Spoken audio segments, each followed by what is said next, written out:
Good evening and welcome to Havant for this, the second game in the 2022 Inter-Services Under-23 Rugby Union Championships. I'm Kath Brazier and we're here on the south coast for what could be the deciding match after a hard-fought 8-7 win for the Royal Air Force in Witney last week.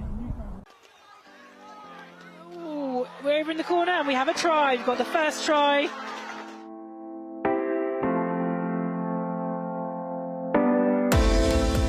And they got space, and they got space, and he's over, and lovely. Oh, it's being taken back. No. Good setup and good take. Good so again, strength. Looking good, and we're going forward here. Watch the F result. Yes, we're the try, they're down. The RAF have scored. It's like an ice rink out there. It's ridiculous. Yeah, players just bouncing off in this mud, which has allowed the opportunity for the RAF to keep ball and hopefully set something up. Oh, and then yeah, confidence from the young man to take it for what could potentially be the last gasp of the or last play of the game. Yeah, with such a low-scoring game, with opportunities to take 3 points, I don't blame him. Just to get ourselves into the lead for the first time this match. So Kim Dougal forward and loose, and it's over. So it's 8-7 to the RAF. And this is as tight as it could be in these conditions.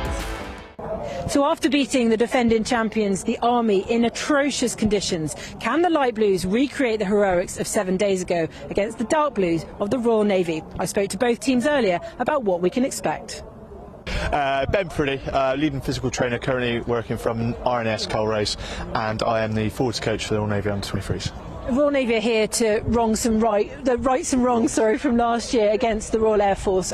What do you think's improved in the last year, and how do you see tonight's match going? Hopefully it'll go in our favour. We've got some real good team cohesion this year. We've had a good group of lads which we've managed to get off pretty much for each camp that we wanted, and the actual work that we've delivered to them and the players that we've had available this year is been up from last year, so we're hoping that it'll come good tonight from that. Do you have any advantage being the second game, starting your campaign a week later and getting to see what was an atrocious conditions match last week? Yes and no. Like you said, the conditions last week for the RAF and the Army were pretty bad. I mean, I watched the game back, trying to take something that we can use against them, but anyone knows in those conditions they're just playing survival rugby. So I think tonight will be a lot different, so we can't really take much from last week's game. Do you think that a 4G surface serves the Royal Navy's game? It'll be faster, possibly it's a wider pitch. You know, does that serve any of your players? We've got quite a mobile, fast team, so it might serve us well. I'm personally not a fan of 4G, but I'm sure the under-23s actually enjoy playing on it, so it might work in their favour. And speaking as a good old-fashioned forward that you are, Ben, what sort of experience can you bring, having been such a stalwart member of the Royal Navy Rugby for so many, to these youngsters? Hopefully, my experience is going to show tonight with them. We've had some very good forward sessions, and we're looking to dominate in the forward pack tonight and next week against the Army, so hopefully they can go through with it. And as ever, you're looking at these players to one day, you know, play full representative rugby and go on and play combined services as well. So, sorry, UK Armed Forces these days, but yeah, that's always in the back of their minds, I'm sure. Oh yeah, definitely. I mean, we had, I think, 5 of the lads in the squad this week were involved with the full Navy side that we put forward for the Commonwealth Cup, so they're going through, so it's definitely filtering into the first team, and they're getting some exposure, and then tonight obviously they can gain further experience to hopefully put them in good stead going forward. Ben Priddy, thank you very much. Thank you. Hello, yeah, so I'm Flight Lieutenant James Henry, head coach for the RAF Hawks. So that's our under-23s that you're obviously going to see tonight, and our over-23 side as well. What do you take from a match like last week, which was unbelievable in its conditions and very different to what we're going to face? I know we've got a bit of rain in the air, but very different to what we're going to face here on a 4G pitch. But what do the RAF take from that? You know, momentum, I suppose. Yeah, absolutely, and the boys were happy as Larry as we went into camp this week. It's historic, that win against the Army, and it means a lot to these lads. I think we've pushed out 16 uncapped players in that game, and we've gone away and we've won by a point. It was really special for us. It was a really good win, and the boys put up defensively, and then we had enough to take us over the line at the end, which was brilliant to see, really. A different match-up, not only because of conditions, but obviously a different side. What do you know about the Royal Navy? I know it's difficult with Forces Rugby going from year to year and changing, but do you just go in thinking of your own team and not necessarily thinking about the opposition? Yeah, I tried to balance it. I think we've obviously seen how the Navy want to play, but they haven't played an inter-services game yet. So it's going to be different every day. Look, everyone thought we were going to play a brand of rugby out Whitney against the Army, but the conditions dictated we couldn't do that. So you can't look too much into footage. We focus on ourselves. We focus on where we feel we were weak against the Army. We look to build on them, and we look to build the lads up for the stuff we did really well. So ultimately, we just play our brand of rugby, the RAF brand of rugby we want to see, and we go forward. Is there a challenge, especially because of the age of your players, of sort of tempering that excitement as well, because they've still got another match to win, even though tonight could be that deciding match, to try and temper that as well in the week in between? Yeah, certainly. We've got to balance it. We let them live in the moment, and we've talked about that today. We live in the moment, and one result doesn't define us as a service or as a team. It's a new team, all brought together, both backroom and, as I said, 16 uncapped players is massive for us. It's been an excitable camp. They've been really excited post the Army win, and why wouldn't they be? And you're right, they are young, and they're young lads just trying to develop and grow as rugby players. So we let them have the moment, and then we crack on, and we're on to the next challenge, which is Royal Navy tonight. And can the RAF that we saw last week play a faster game that we're going to expect on this pitch? Yeah. The simple answer is yes, we can. But you saw some of the best rugby set piece wise the RAF have delivered for a while. We're good at defence, we like defending, we have a strong defensive team, but we're ready to go out and attack tonight. 4G, couldn't ask for more. Yeah, a little bit of rain, but it's lovely conditions to go out and play running rugby tonight. Okay, good luck. Thank you, James. Thank you very much. In this fixture last year, the Royal Air Force took the win 31-15, but the Royal Navy are keen to right those wrongs on a much faster, friendlier surface. Let's go now to our commentary team of BFBS's John Knighton and the Royal Navy senior men's head coach, Dave Pascoe. Kath, thanks very much indeed, and a very warm welcome live here to the stadium here and the home of Havants Rugby Club this evening for our live coverage of this Inter-Services Under-23 game. It's my great pleasure to welcome the head coach for the Royal Navy Rugby Union side. That's Chief Petty Officer Dave Pascoe. Dave, good evening to you and a warm welcome. And it's a bit of a chilly night, but at least it's dry at the moment, unlike last week. Thanks, John. Yeah, it's great to be here, and I'm really looking forward to this occasion. The RAF have got a real chance here to obviously win this game and then win the competition. They have indeed, and it's interesting if we have a look through the two teams. We'll go through maybe to the visitors first, because the Royal Air Force are the visiting team this evening. Just one change from their side that won by that one single point last week against the Army in the deluge that was at Whitney Rugby Club, and that's coming in at number 10 for them this evening. In fact, a bit of a change as Keir McDougall will be operating there at number 10 this evening in place of Harry Stainton, who is unavailable this evening. And coming in at number 14 on the wing will be Lewis Thresh tonight for the RAF team. Apart from that, the same team that started against the Army, and that will actually help them, won't it, I think, being have a continuity in the side. Yeah, they got a result last week, or the week before, against the Army, so I can see why they've stuck with the same team. Maybe the 10 was out of injury the week before, I'm not sure. I don't know these guys that well. Well, I think there were certainly a few injuries sustained, and I'm not surprised given the muddy conditions last week. Remember, they're still washing the kit afterwards, I don't know, because I think both teams were wearing brown shirts by the end. Let's take a look at the Navy team, shall we, as well, Dave? Of course, you'll be much more familiar with them. And just looking down the list of the Royal Navy side, there are quite a few players there, obviously very young. They're all young players, but there's a lot of experience there from that Commonwealth Cup that you had in the autumn, and certainly the likes of Jack Mills, Kieran Manson, George Prentice particularly. Those players are going to be really important for you tonight with that extra experience that they have playing at the senior level. Yeah, we've thought it's important to get them involved as early as we can to try and establish themselves within the senior setup and get a taste of what it's like at the next level up for them. So it should fare them well in this sort of game. Dom Cleverley's obviously leading them out. He's been big for us. It could be a big season for him coming forward from the under-23s through to the senior camp. And I think there's a special place as well tonight for one of the young Navy players who is the godson of one of your former coaches, in fact the man who held the job before you did. Yeah, that's right. Jack Wright is at hooker tonight, and his godfather is Ash Coates.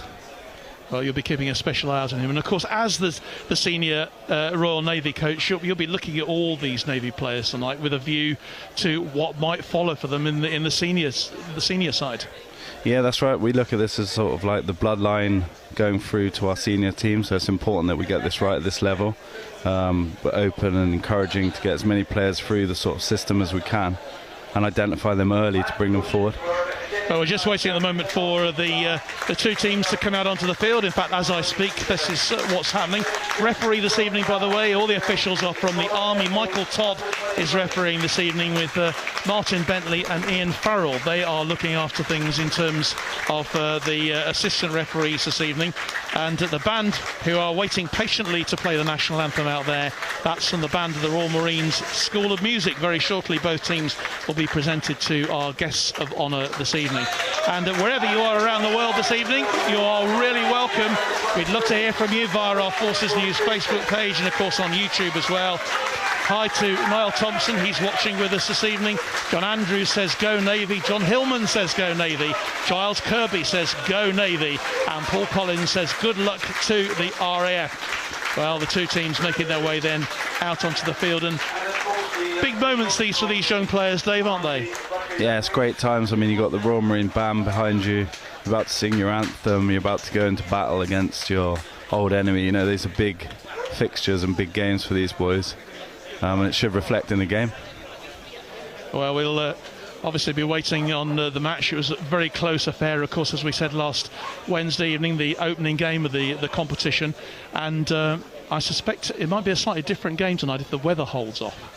Yeah, I mean, they've got good atmosphere. The pitch is looking good, obviously being 4G, so that can't really be affected. The wind's pretty still. We're surrounded by trees, so we've got good protection, so hopefully they can get to throw the ball around. Well, the two teams then being presented now to our guests of honour this evening. That's Captain Sarah Oakley. She's the Vice Chairman of Royal Navy Rugby Union, and Air Vice Marshal Paul Godfrey, who's the Chairman of RAF Rugby Union. They're now being introduced to the two teams, starting of course with the visitors this evening, the Royal Air Force. It's some time, of course, since a match has been played on this ground, I think, Dave. But it's even longer since the RAF won the Inter-Services Youth Championship, the Young Championship. We're going back to 2005, when in fact it was under 21s in those days. Yeah, I think it sounds like it's been a long time for these guys, so they could have, you know, if they've worked on their history, they could be playing for quite a bit here tonight. But of course the Navy boys will definitely be out to stop them, and I know that Owen Salmon, who it must be quite unusual actually, because Owen obviously was a former head coach of the senior team, he's now coaching the young players. That probably hasn't happened before. He's got an assistant director of rugby for these guys, and on the back of last season I know they really want to make amends, so they won't be rolling over tonight. I think they really have come here for a victory. A young side, as we said. Apart from the players that we've already mentioned, who will you be out on the lookout for this evening? You know, who's going to particularly impress you? Yeah, so we mentioned Jack Wright earlier at hooker. Apparently he's had a bit of a standout season. I haven't actually seen him play yet. We've got Ben Ravi on the bench. He's exciting back to come on.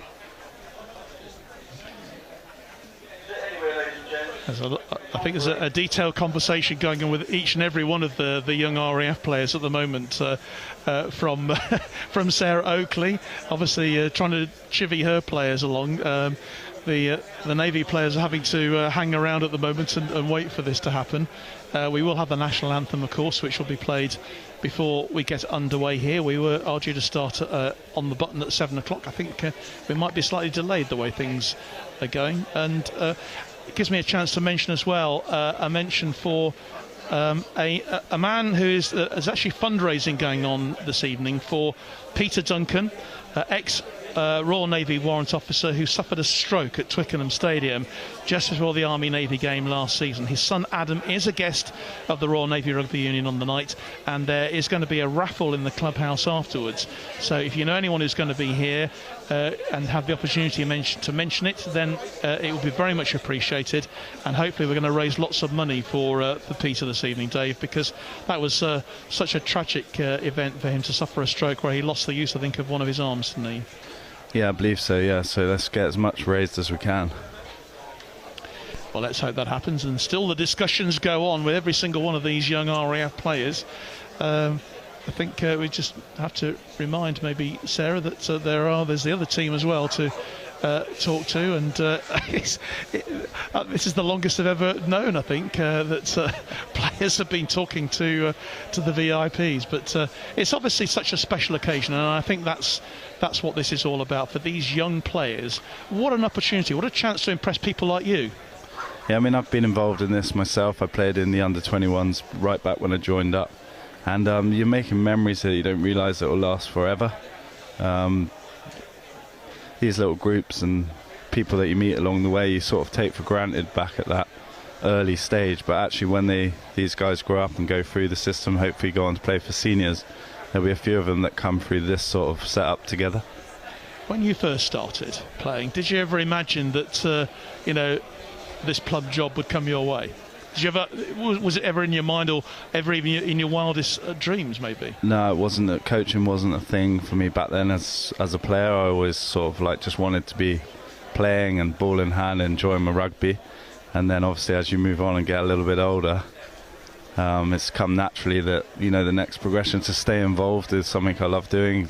To be involved with the game still is to move on to coaching side of it. We're obviously going to be hearing from Gary Bushell at half-time, by the way, who is the chairman of the Army-Navy Committee. And it's really good news, of course, that finally we've got the date sorted for the Army-Navy game, 13th of May, which is actually, from your point of view, it must be now means you can do the planning that you need to do. Yeah, no, it's great to get this sort of date in the diary, and to sort of even confirm that Twickenham was going to be still the venue for it. And then we can get planning and working towards that goal towards the end of the year, season. Indeed, it is the last kick of the season, and your old adversary Mel Roberts, of course, won't be there this time. You've got a new head coach you'll be up against. Mel's going to be joining us, by the way, next week at Aldershot, just so we have a fair balance. Any of you from the Army thinking, or from the RAF, why haven't we got an RAF specialist here? Well, of course, we had Justin Coleman with us last week, Dave with us this week. Next week we'll have Mel with us, so giving an equal balance to all three services. Time down for the national anthem.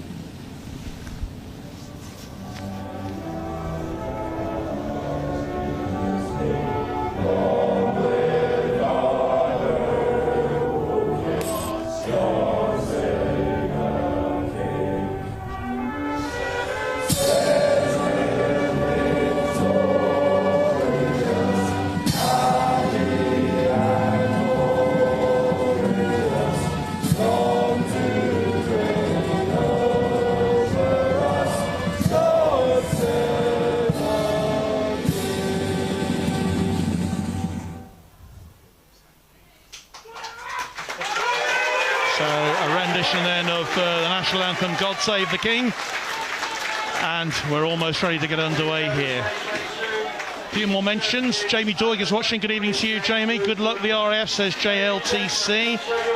Yvonne Haynes says, come on RAF, you can do it, boys. And Mal Roberts is watching as well. So Mal, good evening to you. Look forward to you joining us this time next week down at Aldershot.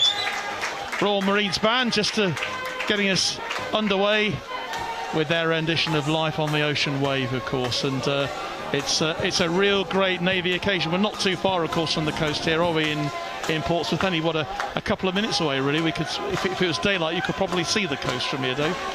If it weren't for these trees, John. If it wasn't for the trees, yeah. It's interesting because we have got quite a breeze here blowing, but the trees will probably act as a bit of a windbreak, won't they? So kicking might be a decent prospect for the lads tonight. Yeah, I think they'll definitely look to utilise a kick game. I mean, everyone's looking at building and sort of working an exit these sort of days, but I mean, I hope they spot opportunities and look to play as well as just to kick the ball. Well, it's 7 UK time, so we are already 5 minutes behind schedule in terms of the kick-off time, but we will be underway very, very shortly. Both teams now just going into their customary huddle before we get started here with the Army's Michael Todd, the man in the middle tonight, with his yellow and red clothing and black shorts.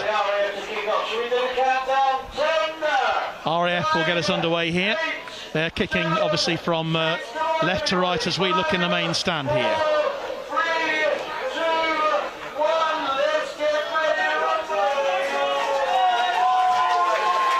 And away we go then for this second match in the Inter-Services Under-23 Rugby Championship. Live here on Forces News, YouTube and Facebook, wherever you are in the world. A very good evening to you. Keeping you in touch, of course, with things as they move on.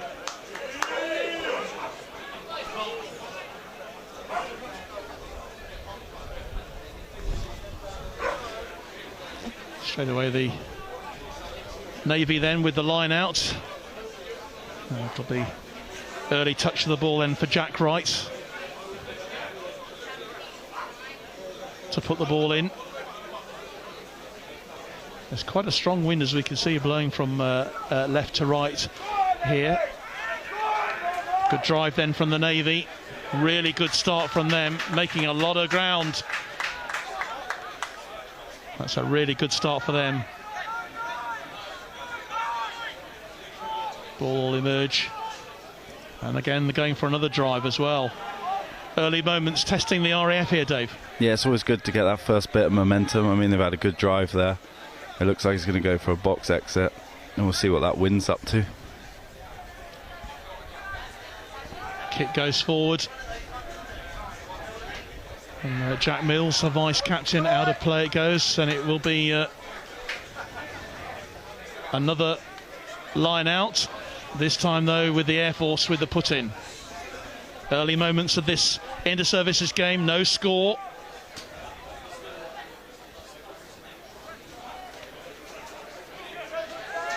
And it's won just about by the Air Force. They bring it clear then. Not forward though, that'll be brought back. Scrum will go to the Navy. It's a good start for the Navy, Dave. Yeah, it's good pressure, good deep pressure. They've got up well off the line, put the 10 under a bit of pressure.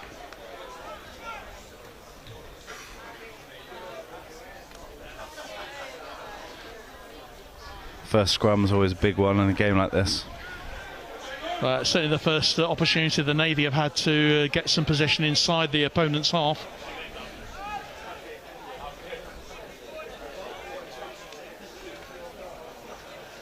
Important early moments here. I got a bit confused actually with the Navy's Jack Bartlett, because there's another Jack Bartlett who's these days doing pretty well for Gloucester, and of course he is the son of your very own Nick Bartlett, who you performed with all those not that many years ago. Yes, a few years ago. Yeah, that last week before we played the UCAF fixture against a Gloucester United side, and there was a Jack Bartlett turned up at number 8, and it turned out that that was Nick Bartlett's son. Yeah, last time I think I saw him, he was a mascot leading us out at Twickenham.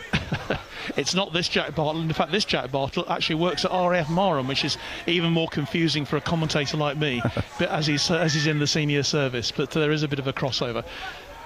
Navy then with Cleverly, the captain. He's got an important role for the Navy to play this evening. Prop forward position.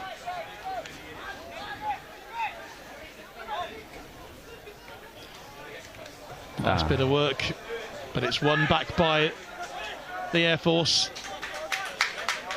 This in favour of the Air Force. They will get the put in then for this scrum.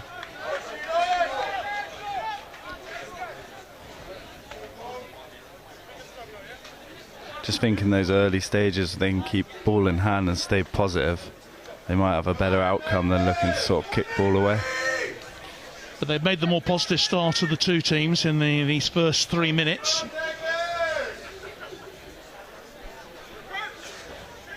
So much to play for in this match, of course. The RAF on the brink of winning an Inter-Services Championship at this level, which should mean such a lot to the Light Blues and followers of the Light Blues.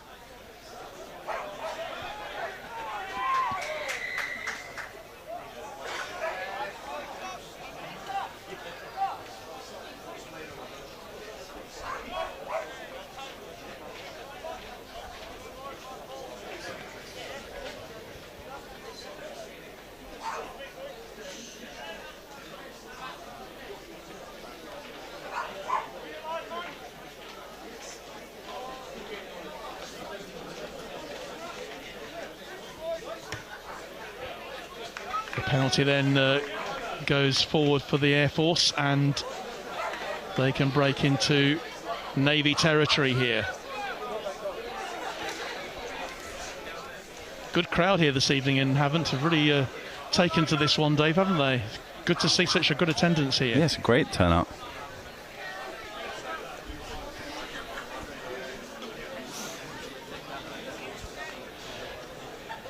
So Josh Peacock then, crucial role to play for them tonight in the front row as the hooker.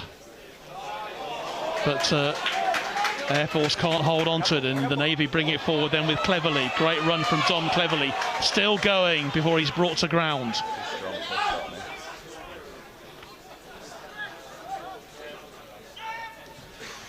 Kick forward then, a good kick from Kieran Manson. And that will roll out of play, but the Navy have got to, the RAF have got to chase it. He's unlucky there. I think that was a great kick option. It was a great kick. You just saw the first sort of sign of Dom Cleverly there, with a bit more sort of senior rugby experience, being able to break the line.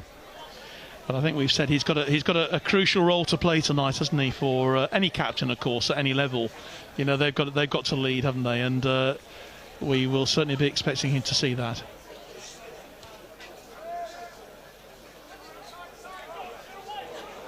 Gone back. Did go back, so Navy have a chance. That's Jack Bartlett. Seems to switch over onto the right-hand side now.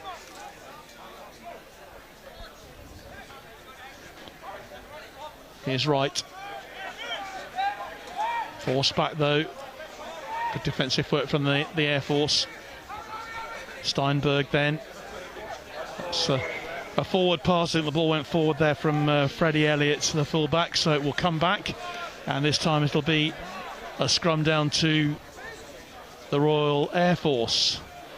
I think it's just execution that's letting them down currently. I mean, they're trying to play in the right areas. The vision there was actually the right sort of call to try and go for, but early on in a game like this, I think you just need to tighten up a little bit and try and get over the gain line. Jason Phillips says, come on the Navy. John Douglas says, good evening, looking forward to the game. And my own daughter Evie Knighton is watching. Good evening to you, Evie, watching in Nottingham tonight. A huge fan of rugby, of course. And Mark Appleby as well says, come on the Navy. So wherever you are around our forces world this evening, you're more than welcome. It's great to have you with us. And if you're watching on board a Royal Navy ship somewhere on the other side of the world, then we'd love to hear from you tonight. And an Air Force base somewhere on the other side of the world too.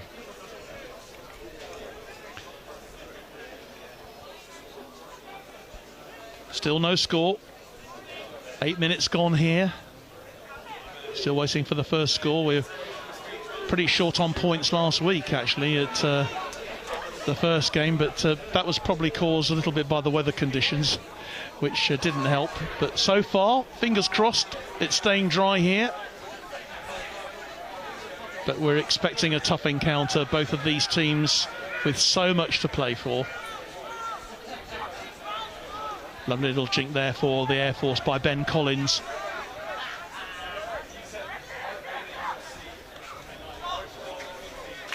There's number 12, that's Kieran Jennings, based up at RAF Lossiemouth, one of several players based up in the north of Scotland who've come down here to play for the RAF. Ball kick forward, important collection, and it rolls out of play. Gone dead. It's gone dead. Freddie Elliott probably playing safe there rather than trying to do anything heroic.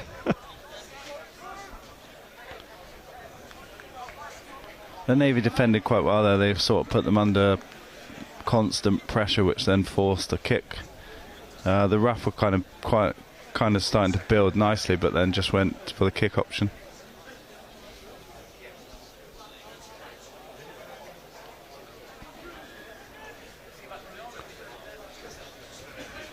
So the ball comes back for a scrum on the halfway line. There's a good attacking opportunity here for the Navy.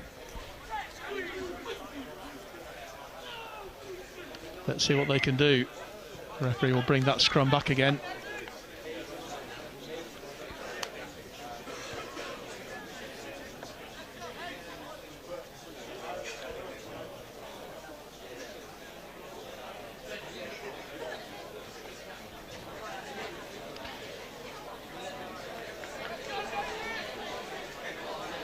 10 minutes gone, no score. If you're just joining us live here on our Forces News YouTube channel tonight and on Facebook as well, with the second Inter-Services Rugby Union Under-23 Championship match. Don't forget, RAF victorious last week at Whitney, winning in the mud by 8 points to 7. The chance for them to make a bit of history tonight if they can win this game. As we've said, the Navy very much out to stop them. It's a great clearance for fullback. Yeah, great work then from Lewis Bovington, who's based at RAF Honington.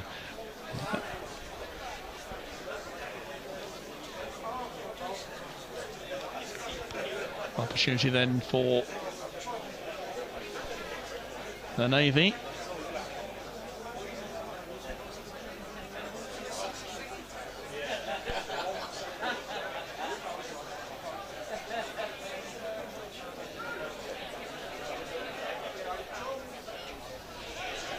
And the ball eludes all the players, ends up with the RAF in possession, sealing it back. They'll try and drive forward, but a wall of dark blue shirts ahead of them. Eventually they go for the kicking option. Nicely collected though. And a run forward then from the number 8, Jack Mills, the vice captain. Here's Can.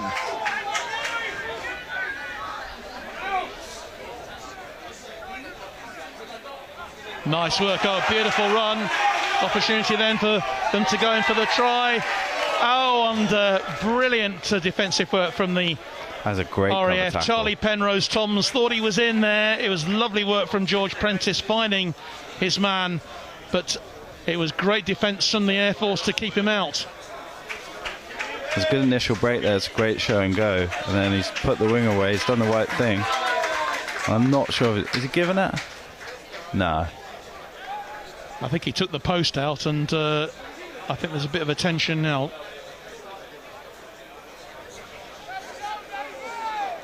A bit of discussion going on with the touch judge on this near side, but we need to go to the 4th official. Yeah, the video official, that's you. Okay, it's come to me. Try. But you would say that, wouldn't you? Certainly no try, and but the best move of the game so far. There's lovely movement from the Navy there, from their backs. Great movement. Yeah, there's space there to, if they move the ball a bit quicker for that breakdown, they've got opportunities to attack down that channel. And there's a lot of pace in this young Navy team, which they'll be hoping to exploit as the evening goes on. And here come the Navy once more. That's again some great work from Jack Bartlett, this time on the left-hand side. Driving forward is Jack Mills. This time they're going wide on the right. Great ball. It's a beautiful ball forward. And that's Jack Wright, the number 2. He's kept that alive. Yeah, they've kept it going, and opportunity still here for the Navy. There he is again. That's a brilliant drive from the hooker. Look at him go. Onto the 22. Spun round to Ali Steinberg.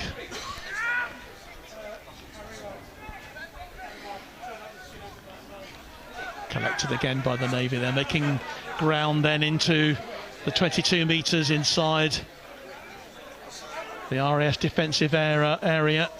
Lovely interplay, into collection. Collected though by Lucas Can. Just bobbling around a bit on this 4G pitch. Navy again, pressing all the time. It's looking very positive for them, Dave. Yeah, there's a good bit of patience there from the Navy. They slowed it down on the 22, couple pick and go options before regathering their numbers to sort of have a crack on wide. Air Force under the cosh just at the moment, but they're defending well. They're defending really well, yeah. Gene Burden says, come on the Navy. Mark Appleby says, come on the Navy. Jason Phillips says, go Navy. A lot of support for the home side here from you, watching wherever you are around the world tonight. Nicely collected by Jack Davis, I should say. Yeah, Jack Davis playing his rugby down in Cornwall. He's playing for Camborne on Saturday. Apparently he's come good in senior rugby this year. Last year he was sort of like finding his feet. This year he's had a great season down there, so I was expecting good things from him tonight. He's based at Heron, isn't he? Down at he's down at Coldrose. Coldrose, yeah. So you can keep a very close eye on him.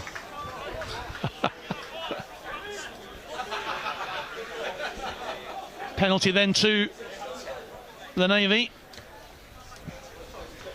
Just on the RAF for being off their feet at the breakdown.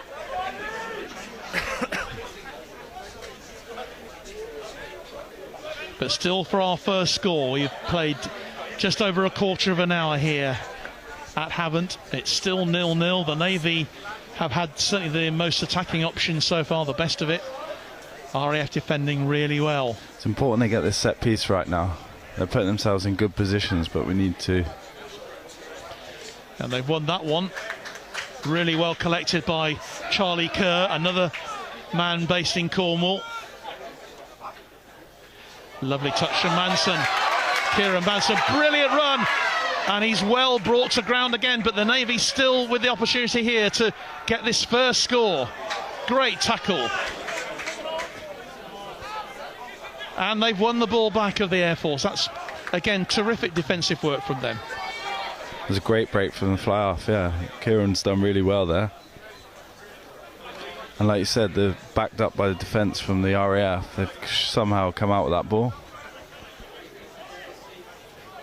Yeah, they have won it, and they will clear their lines, as they have done very successfully, and that is it's not gone into touch. They're playing on. It was a terrific kick, and the referee... Great kick with a great chase. And we do have a bit of wind blowing from left to right across the pitch here as we watch. And they're certainly making good use of the wind at the moment.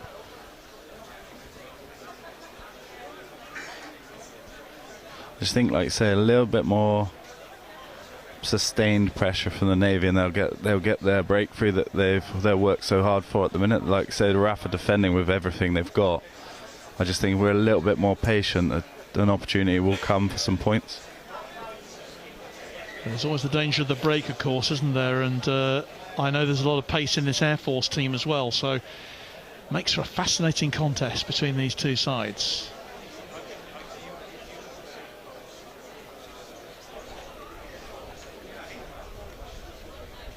Quite a lot of options for both teams on the bench here. Air Force have got 25 in their squad, so they've got 10 replacements to choose from, although I suspect that they won't all get on the pitch.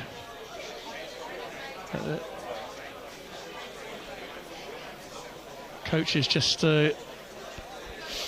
players having a bit of a break, a bit of a breather.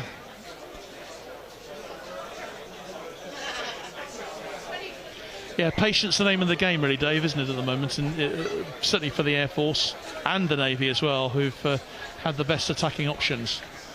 Yeah, they've had a lot of the ball. I mean, what, we're 20 minutes gone, but no score for their sort of work or efforts, if you like. So I think we just, like say, need to keep at it, keep knocking at the door, and it will eventually come.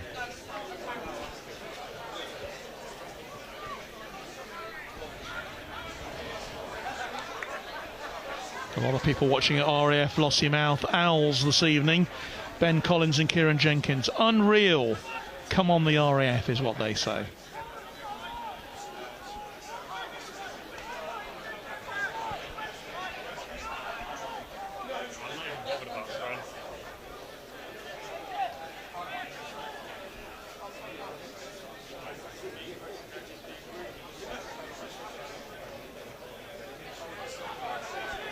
The ball cleared Just great take. Onto the halfway line, it was well taken. The referee, though, has given the penalty to the Air Force for offside, presumably.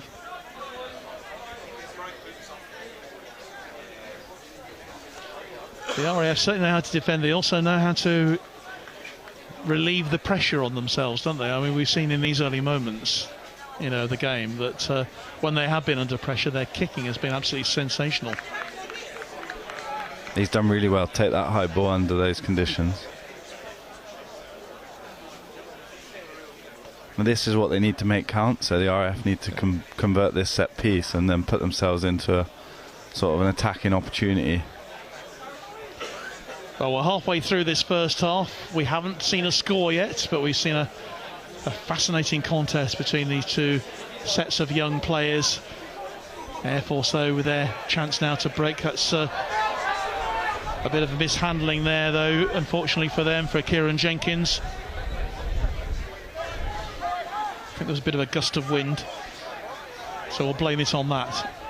It is clear that the wind is having a little effect. I mean, both sides are making errors in that department. I just think if they either side shortened it up a little bit, it would actually free up some room outside. Superb tackling from the Navy, and again the ball would have been knocked forward, but a chance then for the Navy with Wright, who's looks so dangerous when he's driving forward with the ball. Made a huge amount of ground. Ball goes wide. Lovely tackle from their number 14, from Lewis Tresh, who's been brought into the side tonight. It's a real battle going on out there at the moment for supremacy. Navy, though, just on the halfway line, making the ground with the opportunity. Good tackle in on Mills. Their line speed's good, the RAF, and they're making their first up tackles, which is basically putting the Navy under sort of first phase pressure. Here's Manson, the fly half, who's really been the most dangerous bit of play for them so far in this game. I mean, I think this is sixth phase and we're not over the halfway line. It just shows how well the Air Force are defending in all parts really of this defending field. well, yeah. That's great work, though, from Prentice. Ball goes out wide onto this left-hand side with Charlie Penrose Toms. Takes 3 people to bring him to ground.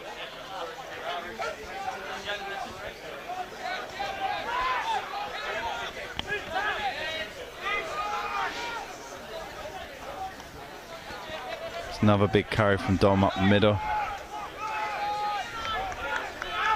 But the Navy are knocking on the door once again with Manson. It's fabulous defence from the Air Force. We keep saying this, but they really are defending with putting their bodies on the line here for the service. But it's a drive forward from the Freddie Elliott, the fullback. Referee turned over. Yeah, it was a turnover. But once again, the pressure is only relief for a very short amount of time. And here's Penrose Toms again. Tackle by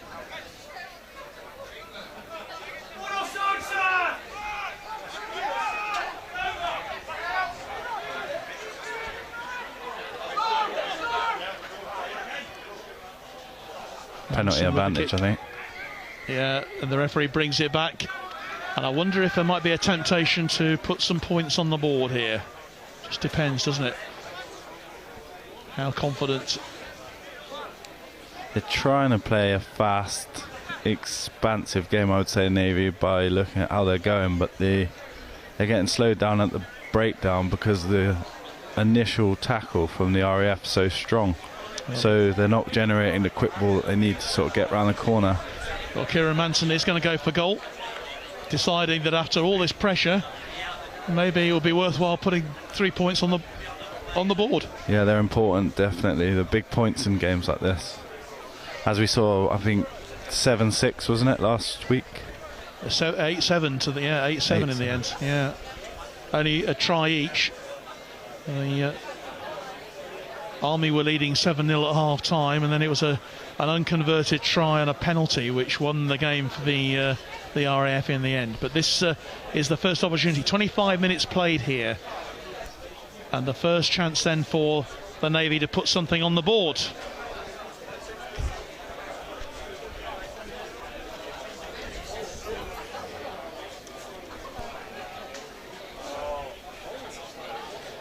There's definitely a wind which is playing a bit of havoc. Looks like they're going to hold the ball. No. Takes the kick. And it looks like he's pulled that. It's pulled, yes, wide to the left, so it remains 0-0. No score in this very, very tight contest. It's certainly attack versus defence so far, Dave, but you know, it will be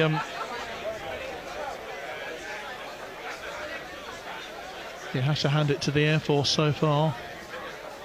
I think this is what they expected. They expected the Navy to be coming at them. And so far they've held their own very well indeed. But can the Navy produce something here? Kicked back into RAF territory, and they'll chase it. There'll be another kick forward. I just think this wind itself might actually be worth a few points. So second half of it stays around. Unless, of course, the RAF have the ability to change the direction of the wind, Dave, which, is, which I've seen it happen. Before, yeah. It happens. Or it drops off altogether. Yeah.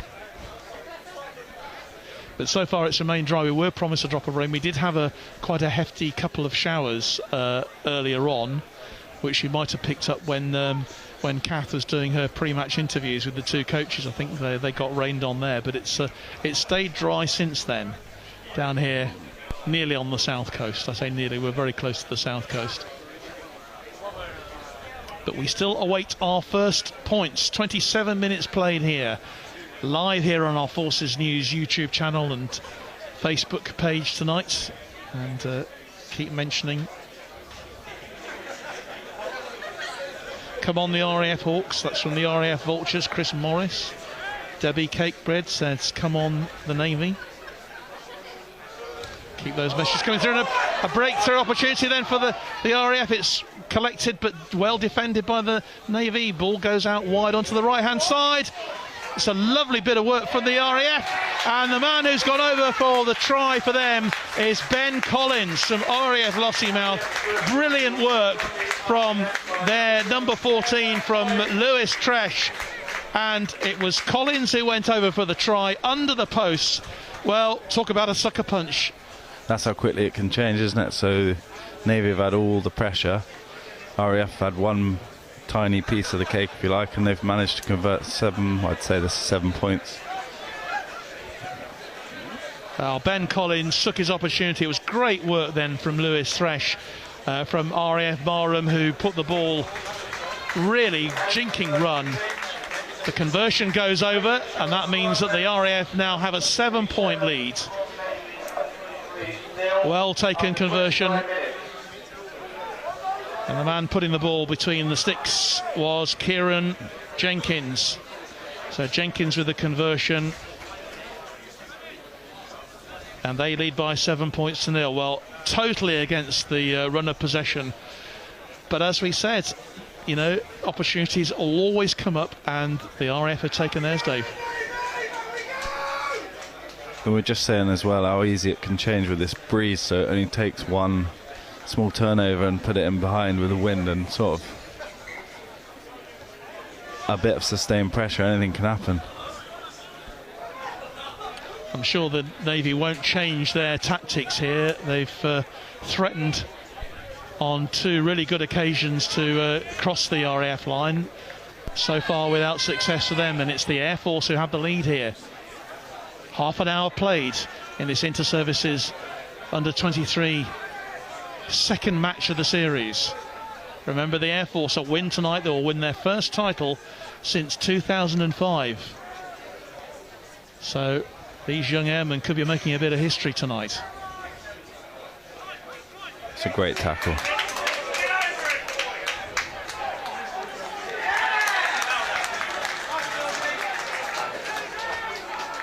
It's a great tackle and turnover. double shot, 7 straight in on the ball.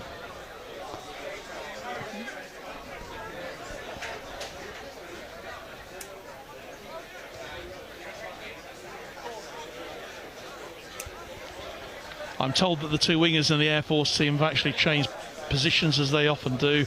So in fact it was Kieran Prescott who scored, who set up the try, and not Lewis Thresh. So apologies there. We can only go on the numbers that we're given, and quite often the wingers do decide to change. Seems to happen all the time.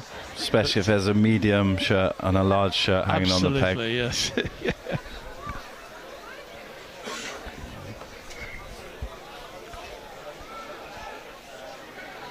So great work then by Prescott to set up that.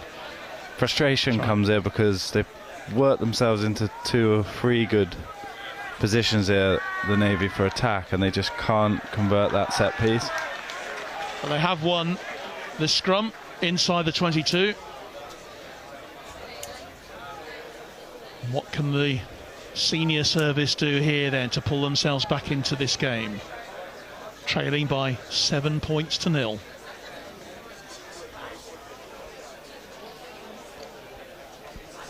Under 10 minutes left in this first half.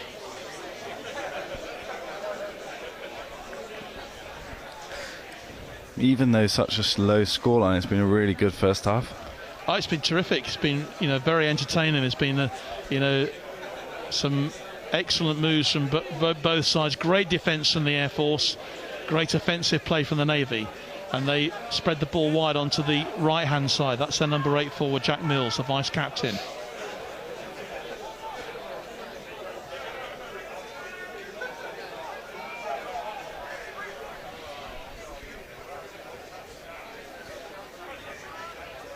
Still the Navy driving forward, just a few metres now from the RAF line. Can they build their phases up? They showed early doors. They've got the strength in their forwards, and they're making their way bit by bit. Although the referee has brought it back, and it will be a penalty to the Navy.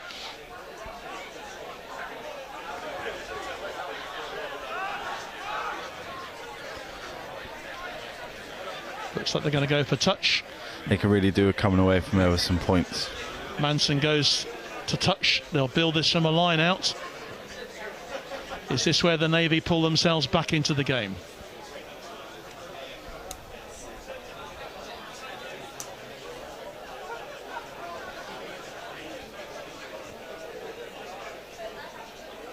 Oh no. Right then with the line out, and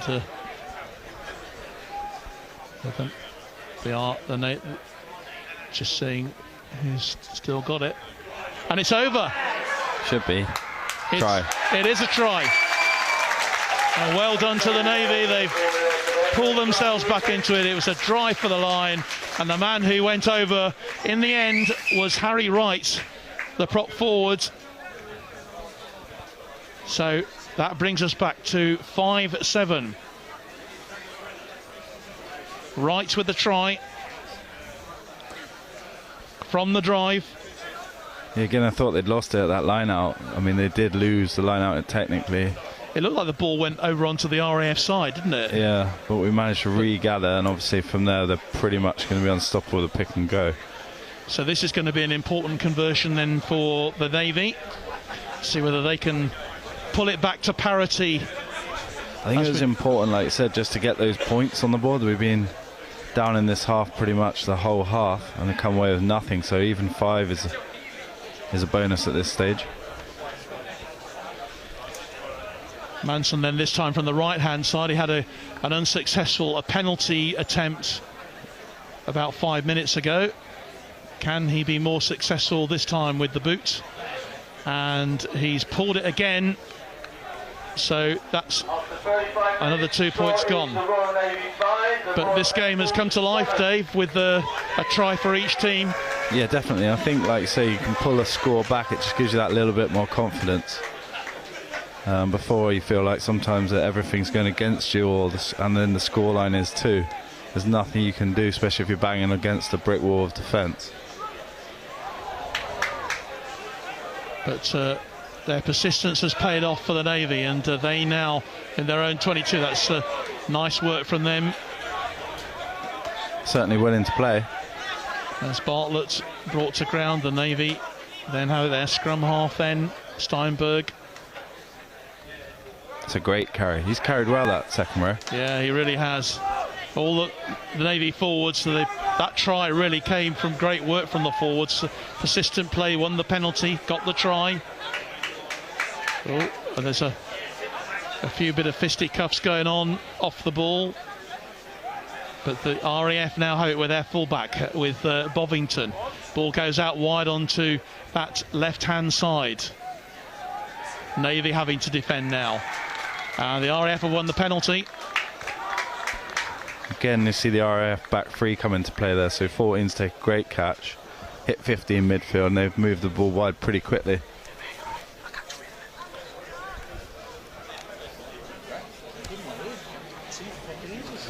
Yeah, I got the job, yeah, buzzing, mate, yeah. Really good. Good job. Hey? Yeah, definitely, mate, yeah. I've got some really good lads, like young lads as well. Coming through, yeah. Yeah, Jack's a really good player, yeah. Yeah, he's good. But like, he's coachable as well, so it's good, yeah. Yeah, there's a few conversations going on from behind where we are, in case you can hear. This is what this game is all about, of course. There's lots of people meeting each other and saying hello, including our commentary team here as well. Sorry, John. Darren Bamford is... Yeah, Daz Bamford, who's just been appointed as the rugby league coach. That's for right, the, yeah. And obviously we were for the Navy, for captains, the band sort of played brothers. together. You were indeed, yeah. And we've got the Royal Navy Sports Awards, of course, next Thursday down at the Long Room in Lords, which we're looking forward to. Oh, yeah, excellent and event. There'll be... I'm sure there'll be a bit of a rugby league contingent down there with the Royal Navy's rugby league boys. Yeah, there should be. Yeah, they've gone really well. You know, they are team of the year. I think we have been able to announce that they are the Navy's team of the year. Yeah, and fully year. deserved. Yeah, well, fantastic season they had. Obviously, fourth round of the Challenge Cup, got to the fourth round for the first time in their history. RAF though driving for the line here. Can they go over for a second try? They're very close to that line. Navy defending for all their worth at the moment.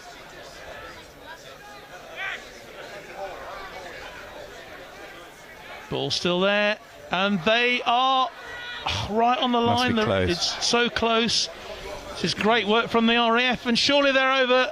Looks like it might be turned over, have we? Have the Navy got a turnover? Have they turned it over? No, they haven't. RAF still going for it.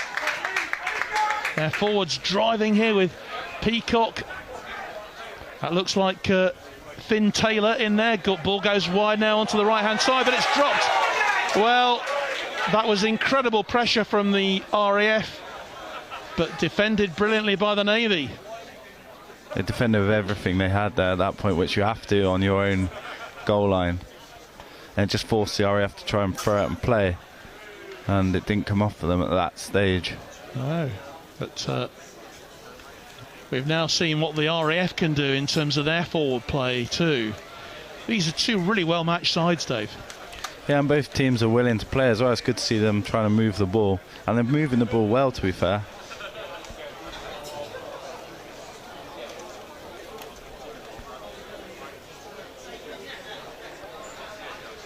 Ella Prescott wants to just say hi to her bro Kev.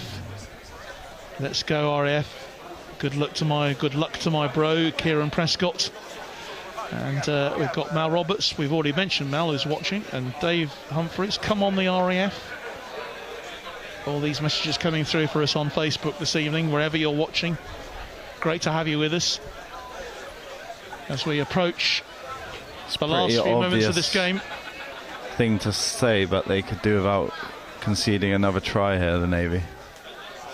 Well, especially as we're on 40 minutes here. So let's just see what comes out of it. There are a bit of patch-up patching up going on at the moment just on that line. That was a huge defensive effort from the Navy there, Dave. Yeah, it was a big defensive shift. It looks like the number 8 has been injured or taken a knock.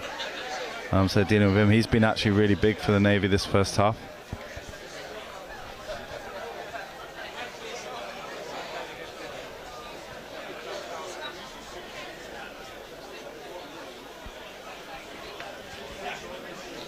So just waiting for this break to happen to finish. If you're just joining us, the RAF have a very slender lead here by 7 points to 5 in what's been a really good first half of rugby.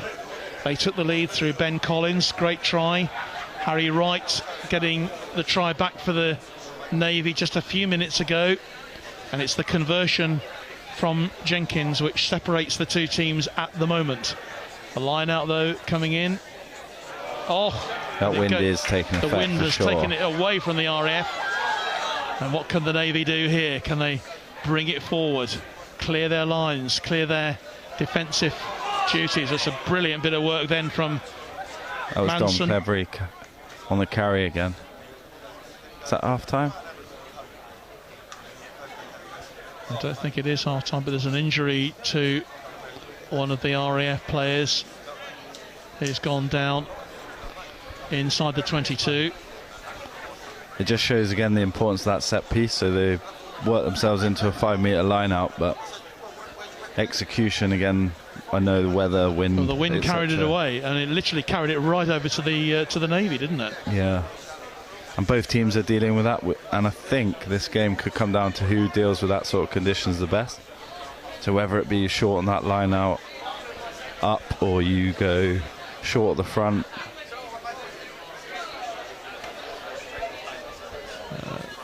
So a serious break in play here.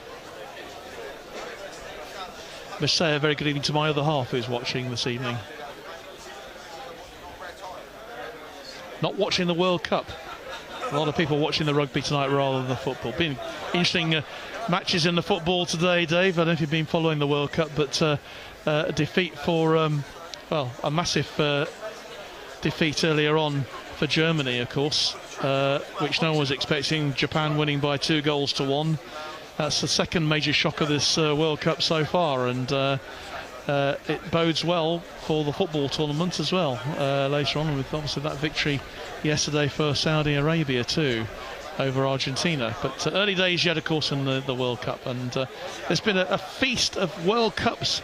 Rugby Union, Rugby League, obviously we have the autumn internationals to enjoy at the moment as well, and you know, it's just a great time to be watching sport at the moment. There's plenty of sport on, and this game in front of us right now.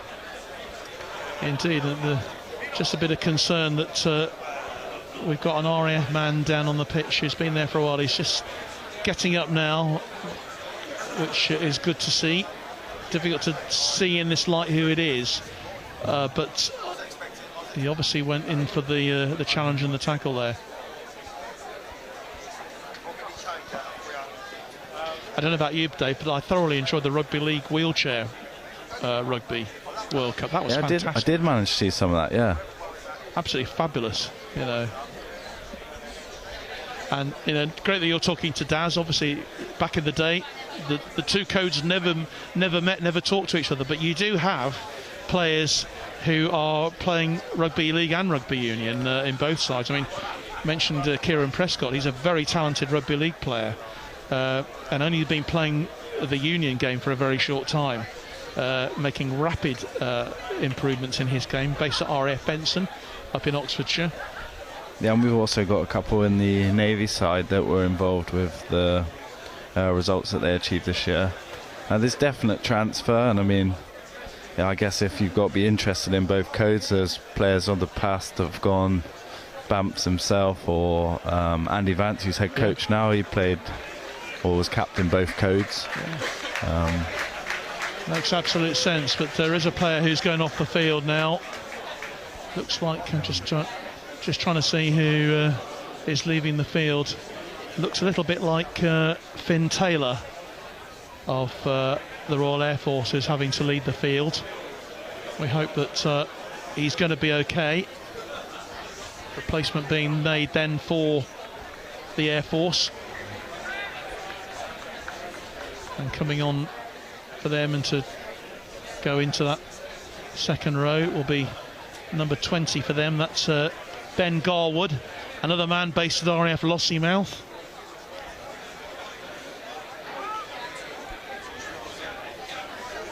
Important scrummage then for the Navy here, defensive scrum for them. Can't be too much longer that the referee's going to be playing now. We've played several minutes of stoppage time towards the end of this game. About 5 minutes over. It's a great carry. Lovely again drive, yeah, brilliant carry from Charlie Kerr for the Navy. Ball going wide onto this right in the middle, centre circle, centre of the pitch. Is there a circle here? No, of course there isn't. What are you talking about? Here's Can. Penalty advantage.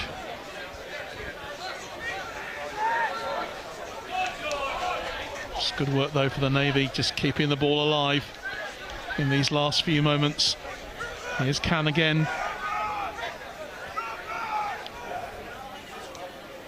Kick forward from Manson. And this is a lovely run down that right-hand side. Still going. Still going. Can the Navy snatch the lead in these dying moments of the first half? That's another great run then from Harrison Smith, right by the line. Stay Opportunity patient. here for them. They stay patient. They could have the lead. Referees checking. Hold up. Oh, it's been held up. More great defensive work from the Air Force. Well, and that is indeed half-time. Well, my goodness me, what an exciting end to that first half. Yeah, it's a real shame there. They had a real opportunity to take a score. With that new held up sort of law, you've got to be really careful as you're going into that sort of try line now.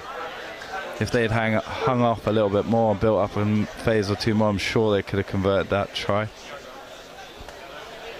But that is the half-time.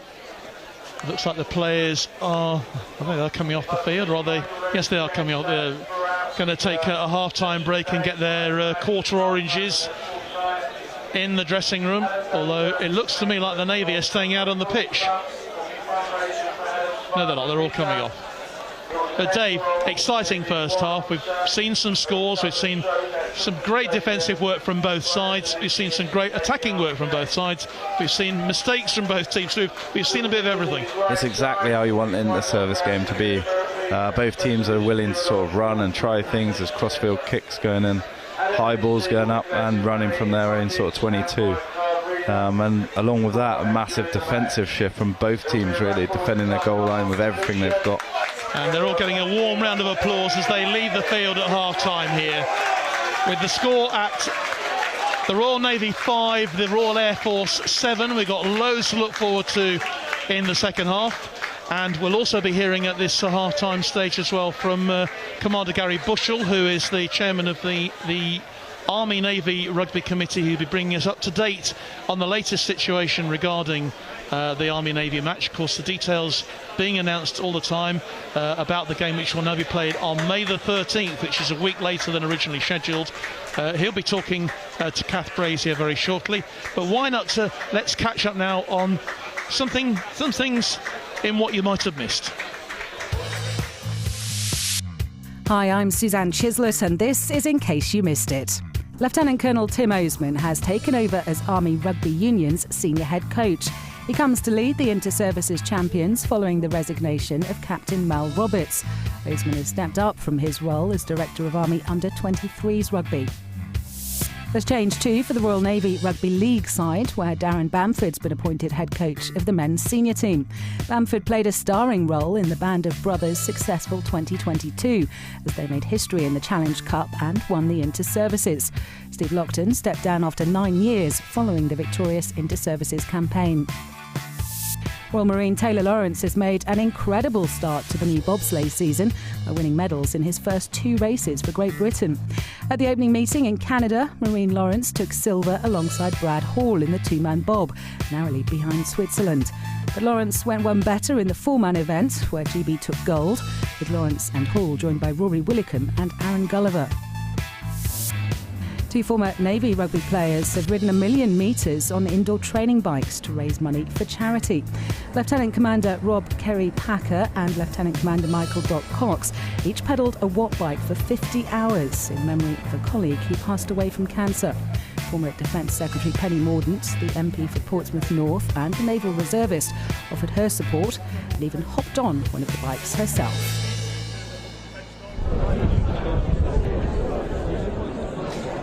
A tight match here at Havant in the second game of the Inter-Services Championships between the RAF and the Royal Navy. But let's look forward to more exciting and, well, not more exciting, but possibly warmer climes. I'm here with Gary Bushell, who's the chairman of the Army-Navy Match Committee. And of course, we had some very exciting news this week, which moved on from, tell us the situation we're in. Obviously, there's a little date happening on May the 6th, which I'm sure the whole world is aware of. And that's why there's been a few sort of messing around with the Army-Navy, but you've actually decided on a date now. Yeah, we have. Of course, Commander-in-Chief comes first, and it would have been totally remiss of us to try and organise an event that coincided with the coronation. So, but there is also a big pull on the military support for that event as well. So we're very conscious of that.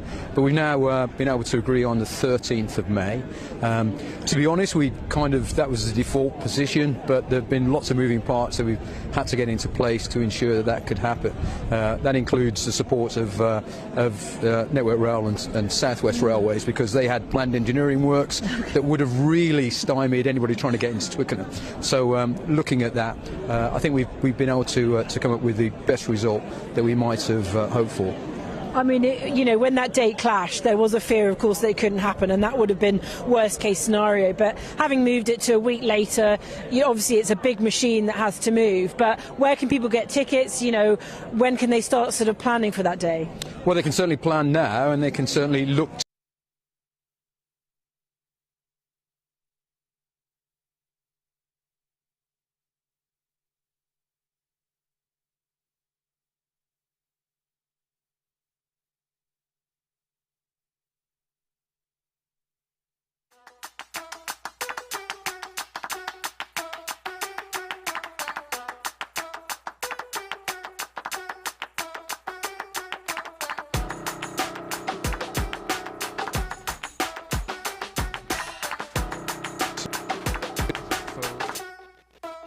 so groups of up to 40 and groups beyond 40. So that's looking at the the likes of the regimental associations that look to do that, and other ships and other formations that might be looking to get the tickets as well. Because I'm sure you know this, Gary, everyone says that the Army-Navy is a rugby match or a military union disguised as a rugby match. So people want to sit with people that they've served with 20 years ago.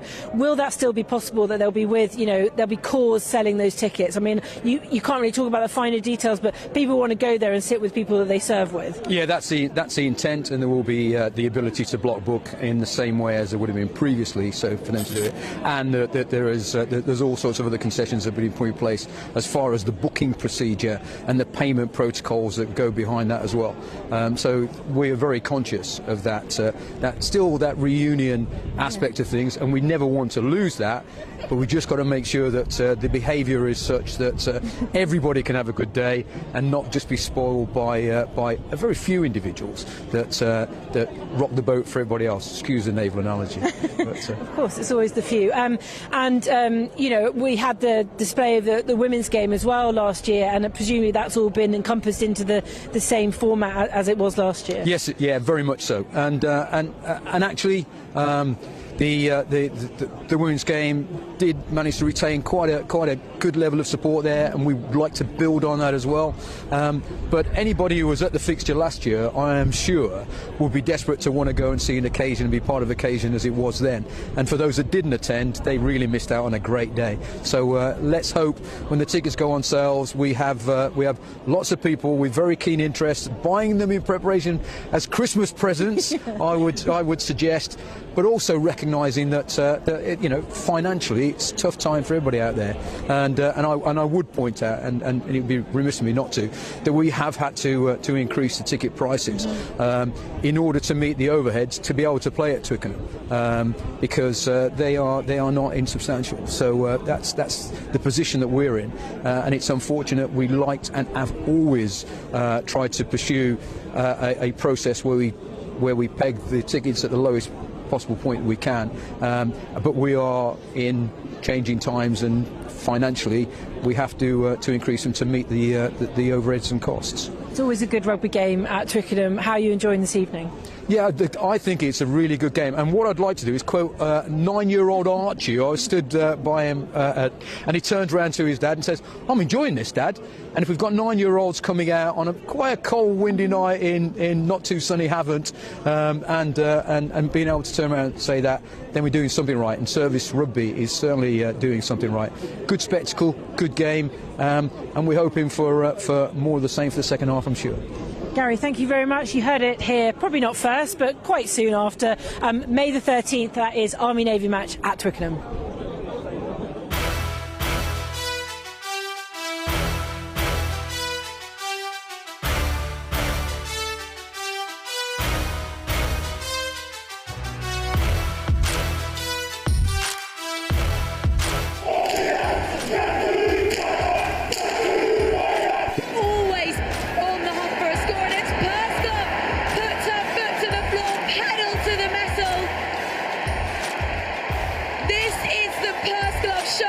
Twickenham, and aren't we lucky to have tickets?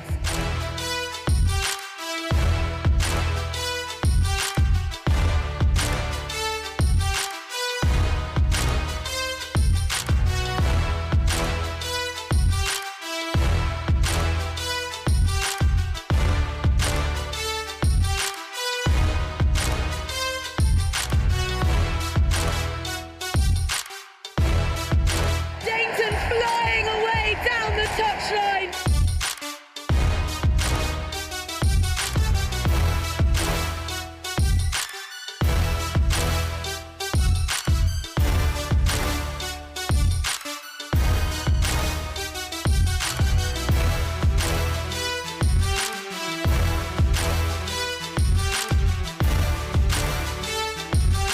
And a chance then for the youngster, for number 13, Ryan Robertshaw, to go over and score their third try.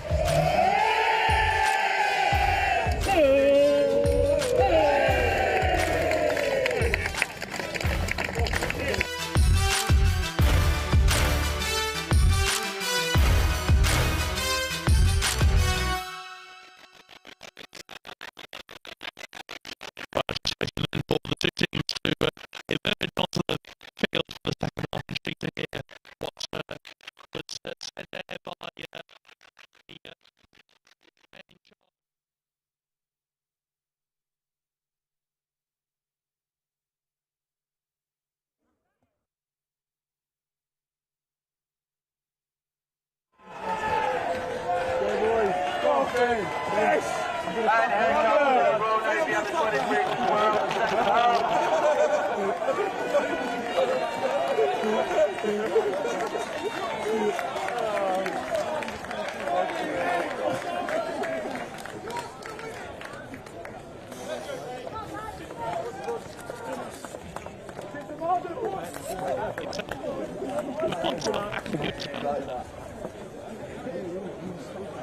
So they may have 40 minutes to turn the situation around, as the score stands at 7-5 to the RAF.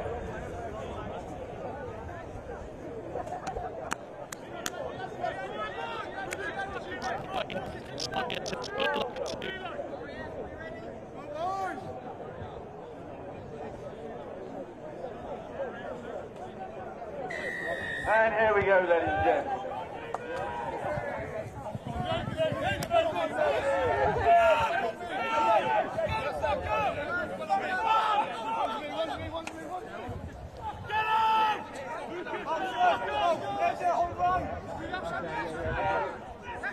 don't know, we just came away from it now. Yeah, no worries.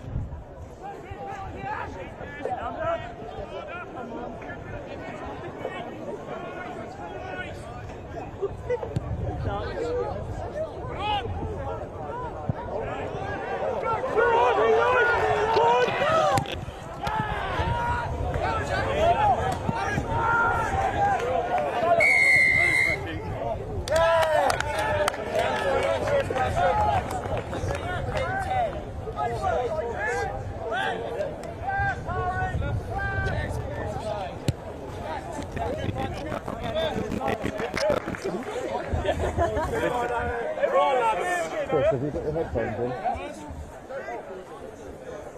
Are you monitoring your phone?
Do you need headphones in your phone? All sound is going through. All sound is going into you.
Yeah, you're fine there, thank you.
Let's pray to avoid my tripod.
Seven points to 5 in favour of the 7-5 in favour of the Royal Air Force. And our apologies that you've been losing our commentary over the last few minutes, these first 11 minutes of the second half, but obviously you haven't lost picture, and that's the most important thing. Dave and I are still here. It's been so much pressure from the Navy so far. A good turnover from them. Can they make something here? But look at that fierce defence from the RAF.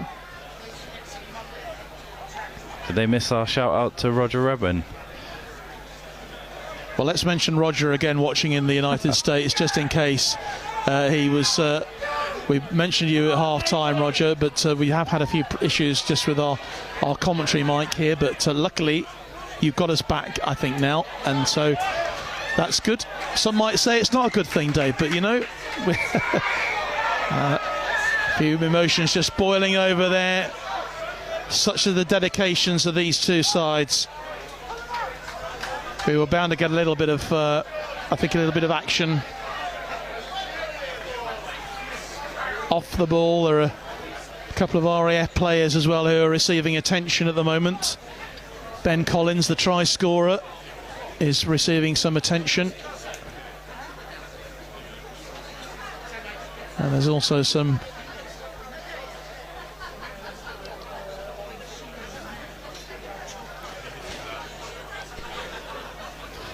I think the Navy might be getting a bit frustrated, Dave.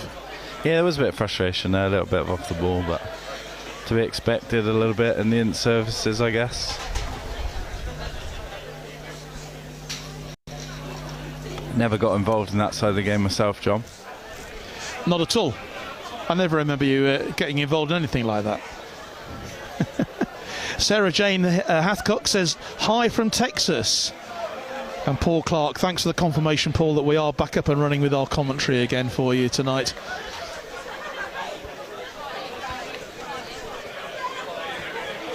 We are just having another break in play. Still a bit of treatment going on for Ben Collins. I just think, well, I know we've sort of sounded like we're repeating ourselves, but which team can gain some composure here is probably going to come away with this result. Yeah, and the way that the RAF played that first half, and they soaked up so much pressure and then got the try to give them the lead, which was converted under the posts from Collins. It's a very interesting question, as the Navy have come so close. I mean, they've been on the line so many times, haven't they, and failed to cross it. And we thought that they got that second try. It was not allowed. It was disallowed after some discussion between the officials, and chance gone, opportunity gone for that moment. Anyway, they've definitely created the more chances at the goal line. They had the line out,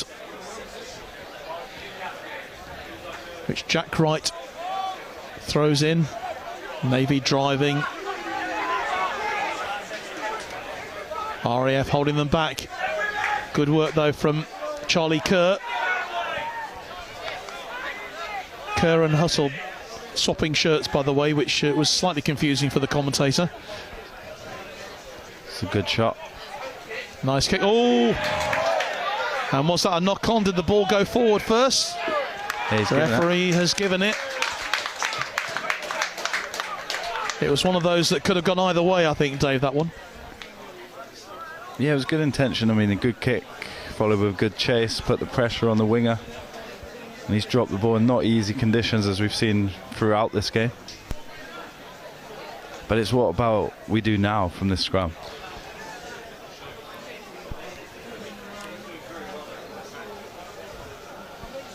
Yes, the Navy have the put in then for this scrum.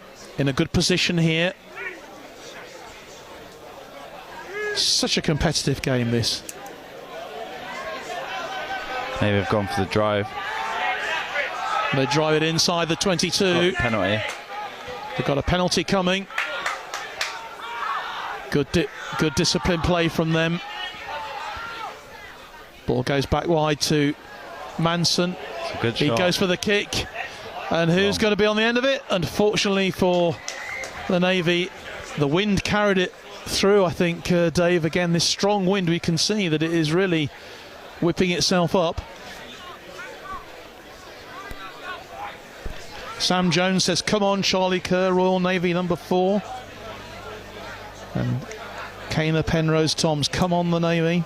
A lot of support for both teams this evening from wherever you're watching tonight. Here on Forces News Facebook and our YouTube channel.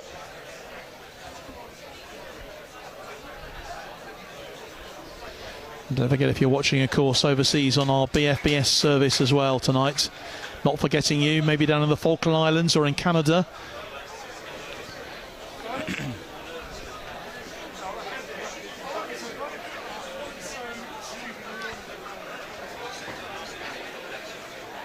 Kick to the corner, gone for the line out. Yeah. Not sure after that last scrum if I'd have been tempted to scrum them again. Well, we'll see whether it proves to be a good decision. It was in the first half, you remember. They went for the corner and got the drive over. It's well taken, brilliantly taken for them. It's a great decision, just shorten it up, take the throw out of the game. Driving for the line is a number 7. It's Lucas. So close. It's Can, so close to the line again. And that is over. It's definitely a try. And, well, there's congratulations all round. I couldn't actually see who that was who went over there, but it is the Royal Navy who've got the try. And for the first time in this match, they take the lead by 10 points to 7.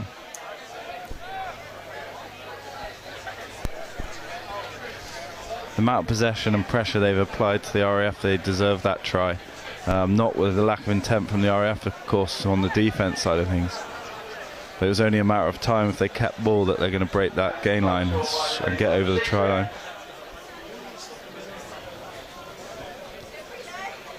So, the chance of a conversion then. Let's just see whether that can be put over by Kieran Manson. He's had 2 kicks so far, both have been unsuccessful.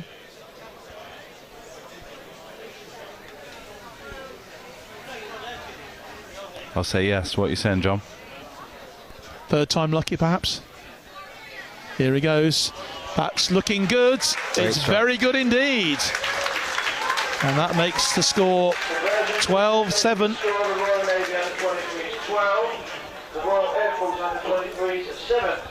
Well, I think we have to say, you know, me speaking certainly from a very much a neutral point of view, Dave, that the Navy certainly have deserved that try for all their attacking pressure in this second half so far. Yeah, they'll be pleased with that one.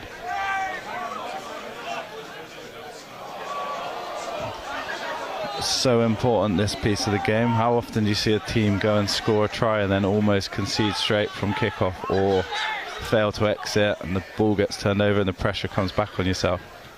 You did say that scrum that the Navy had was absolutely crucial. Proved to be right. That's why you're the Royal Navy head coach.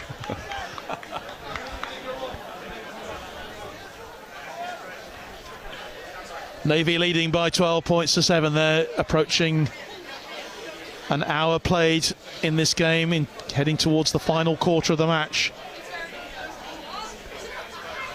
Al Wilson says, come on, the Royal Navy. Sarah Jane Hathcock says, you got this, RAF. Well, they've got to come back from being behind for the first time in this match. It's a great line. They've got an opportunity, and one of their replacements is on, Ewan Griffith. Ball goes out of, pushed into touch. Navy congratulating themselves on that. There's a good line out with like a set move where they've chosen to come back down the short side, but you really got to fight to stay in field on a move like that. You can't just afford to die with the ball. As you see now, they're just gone straight for turnover.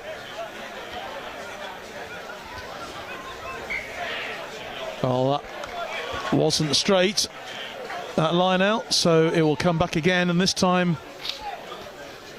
it will be a scrum with the RAF to put it in. They're well inside the 22. Good opportunity for them. It's a great attacking opportunity for the RAF here. Get themselves back into the game. Their back threes look sharp, to be fair, all game.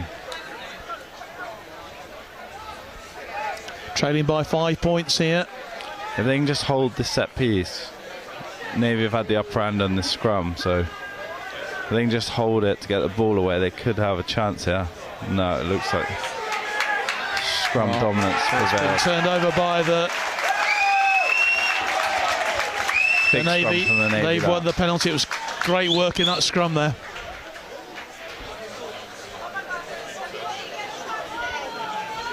The rain is now coming down here in bucket loads.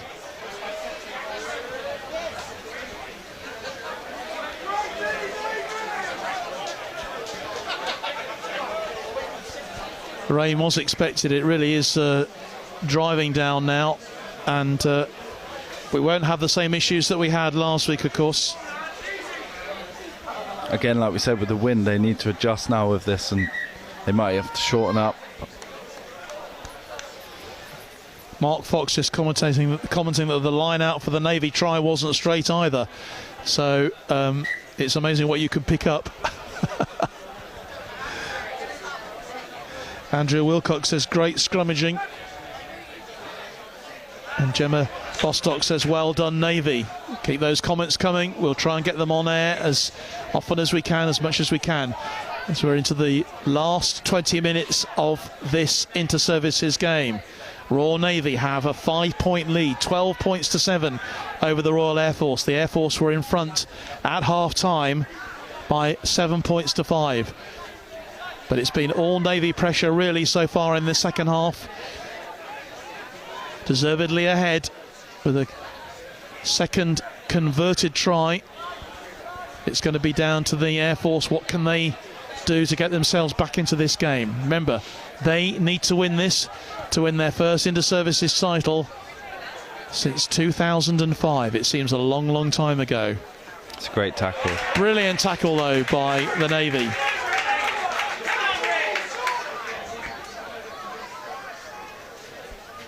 Right on the 22.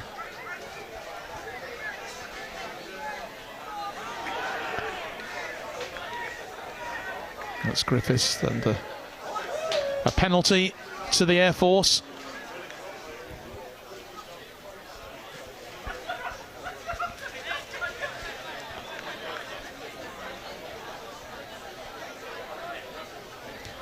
I'll give them the chance to. Kick was a touch long from the Navy there. I think if he'd gone for a kick to compete, put some pressure on the catcher, they might have had better gain. But just being slightly long, it gave the RAF time to sort of counter-attack. So Dave, if you were down on the touchline now and you were obviously getting the instructions out, your team 5 points clear, and we're into the last 20 minutes.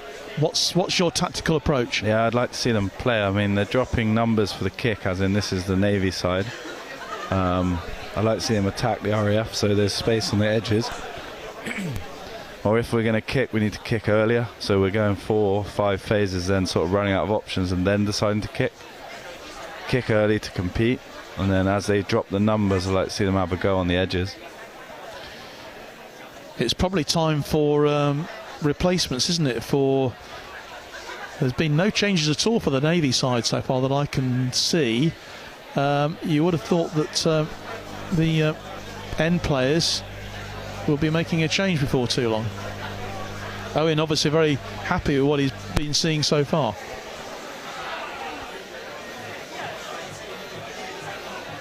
Yes, normally about this time now you'd be looking at making some changes.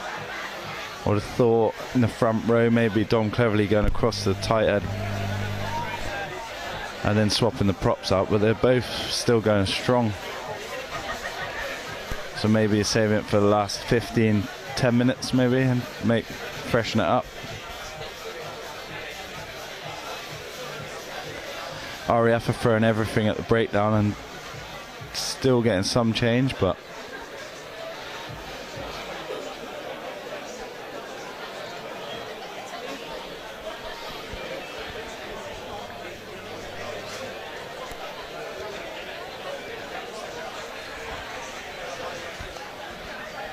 we seem to have lost the light in the stand here, Dave, so we'll do our best, the best that we can. Lucky I'm not scared of the dark, John. It's like a Bush Tucker trial. It really is, yeah, although we won't go too much on that.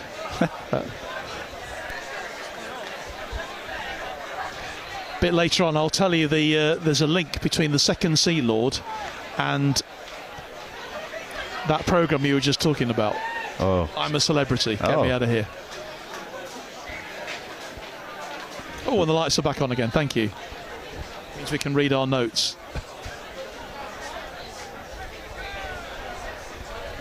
The RAF then have it from the line out. There is a change for the. There are a few changes now for the Navy.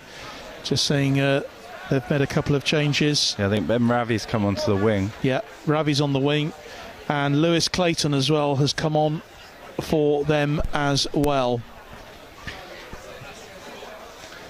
Not surprised that the workload that the players have put in has been phenomenal from both sides.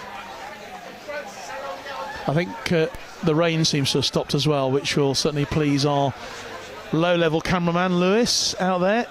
He got absolutely soaked the other night at the first game over at Whitney, so he'll be pleased that it's not raining on him now.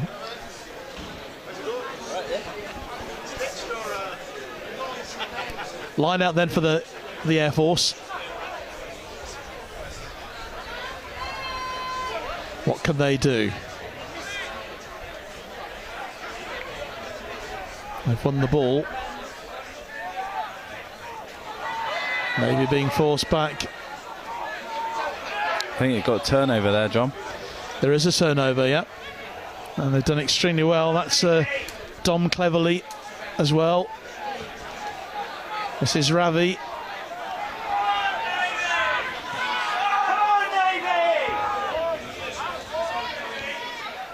Maybe passing their way out. Brilliantly played. And Jack Bartlett with the fullback now, Freddie Elliott going for it. So brilliant run from Elliott, and this is going to be a magnificent try.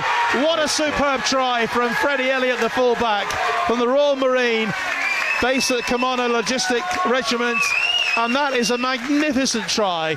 You won't see a better try than that in rugby anywhere. That's a great score, yeah. Absolutely superb try. He picked it up and just ran with it. Took the run, took the ball, beat off the challenges, and that is superb rugby. And scoring under the posts. So what we spoke about earlier, just inside the Navy's half there, they're obviously having to drop a winger to try and counteract the kick game, which is giving space on the edge, and they just moved the ball really well to get there. Well, that's a try that people are going to look back on for a long, long time, especially if you support the Royal Navy, support the senior service. That was magnificent stuff. It was worth the admission on its own just to see that, Dave. It was a great score, yeah. And just with 15 minutes to go, I'd say it puts you 2 scores clear. You start to feel a little bit more confident in what you're doing. Well, you won't get a simpler conversion for Kieran Manson than that. It'll be a good test now as well for the team spirit of the RAF. You know, this where they can either fight their way back into a game, or sometimes, as we've seen in the inter-services, how a team may sort of leak a few more scores towards the end. It takes a score to 19-7. So the RAF with an uphill task now, I think, Dave, in these last 12, 13 minutes of the game. But there's plenty of time, and they've shown what they can do. Yeah, they're making the changes now. Yeah, a lot of interchanges happening in these last 13 minutes. Bit of a throw of the dice then for the Air Force. Coming up for them is Ross Sinclair, based at RAF. Bryce Norton, wearing number 19. He's one of the replacements who's come on. Ball bobbling about all over the place inside that 22. It is collected by the Navy. So great shot.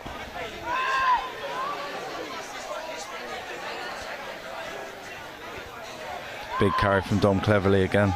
Yeah, Cleverly again. I'm just thinking that this experience, you know, from these Navy players, that the experience that they've got has clearly helped them, hasn't it, in this match?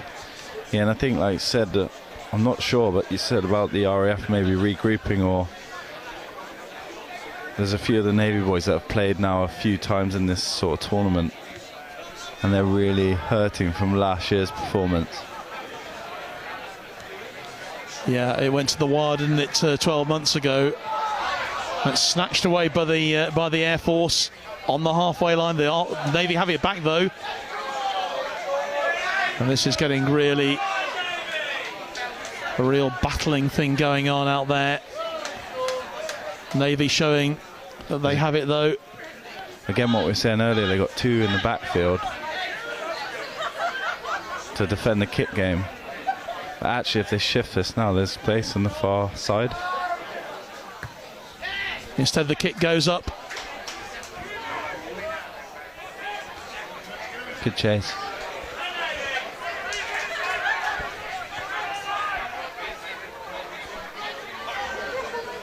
RAF have won it back though inside their 22.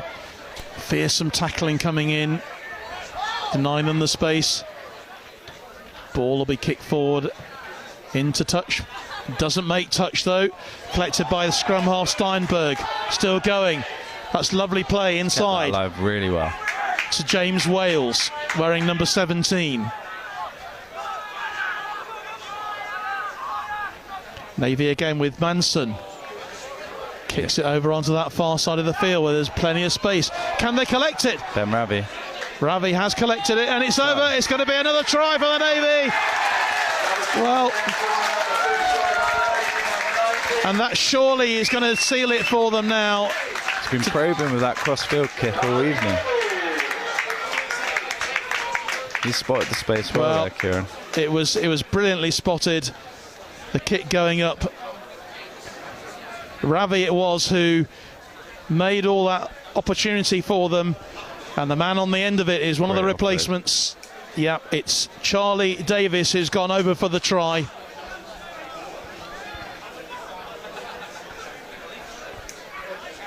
So Davis with the try, the third try for the Navy, the fourth try I should say for the Navy, to take them to 24-7. Ben Ravi with a great assist. Yeah, that was great work from Ravi. Then managed to land an offload, which gave the prop pretty much a walk-in.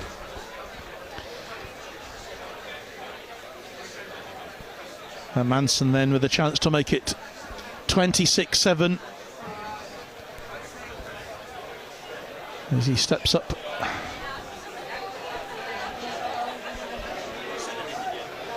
(24-7). This game has just turned on its head really in these last few minutes, Dave. You've got a wry smile on your face. Obviously we can't see that here, but I'm not biased at all, John. The conversion is missed, so the score remains at 24-7 in favour. Darren Bell says it's raining and the RAF have stopped flying. I wonder where that comment's come from. From a true Navy person. And Paul Collins says, who checked these Navy boys' birth certificates? Tackles matter. It's a good point. There's been some great shots. There's been some brilliant tackles. From both sides. Actually, from both teams, yeah, to be fair. That's a great take. But that, once again, is magnificent work from the number 8, Jack Mills. He's been absolutely amazing, really, in that number 8 position. He's played superbly tonight.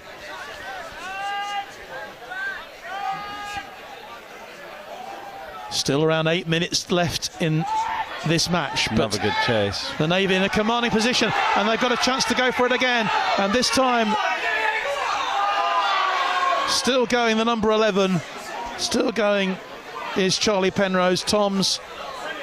That's Jack Davis. That's Jack Davis, sorry, I've got it wrong again. I think it would have been good to see him open up and sort of go for it.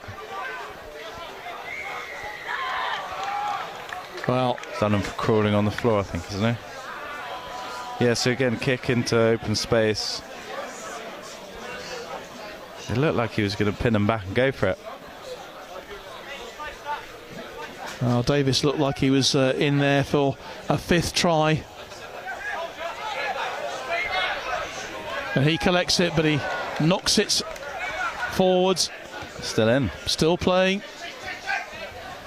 He'll come back then for their fullback Freddie Elliott to collect. Oh, lovely jink from Elliott. That's great play. He's really running with it, isn't he? Fantastic play from him. That was some try that he scored. Certainly doesn't mind a direct carry. I mean, you'll know these players pretty well already, Dave, but someone, you know, some of them must have really impressed you tonight. There's been some big performances, and like we said before, it means a lot to them, sort of this inter-service competition, so some have really stood up, put their hands up. Number 8 in particular. And of course, what this means as well, absolutely, is that you know, for the fact that the RAF could have been in for an inter-services title tonight, it now means, assuming that the RAF can't get back into this game now, and it's a tall order, isn't it, to pull back. Well, they basically need three scores. Yeah, 7 minutes to go. And with 7 minutes left, it sets it up for the Royal Navy against the Army next Wednesday. Yeah, it'll be a big game, and obviously it's again a big test, isn't it? Inter-service game against the Army in Aldershot. But the here and now, very much a Royal Navy night here on their home game here at Havant, leading by 24 points to 7. But the RAF are not done yet, and they're driving forward again on that right-hand side. Great, boys, moved that really well. Some might say that this score is a little bit harsh on the Air Force, just simply because of their defensive performance tonight. But you know, the Navy have shown so much attacking prowess, haven't they? Yeah, I think they'll when they go back and review, or sort of see that they've left some tries out there, as well as the RAF may go back and review theirs after this and feel the same.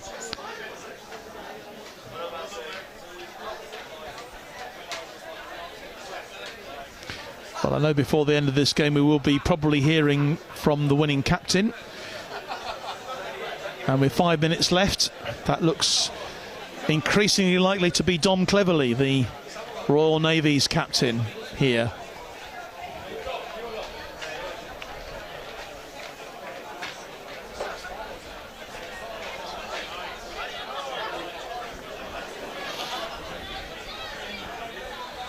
A lot of very happy faces around here in the stand supporting the Royal Navy tonight.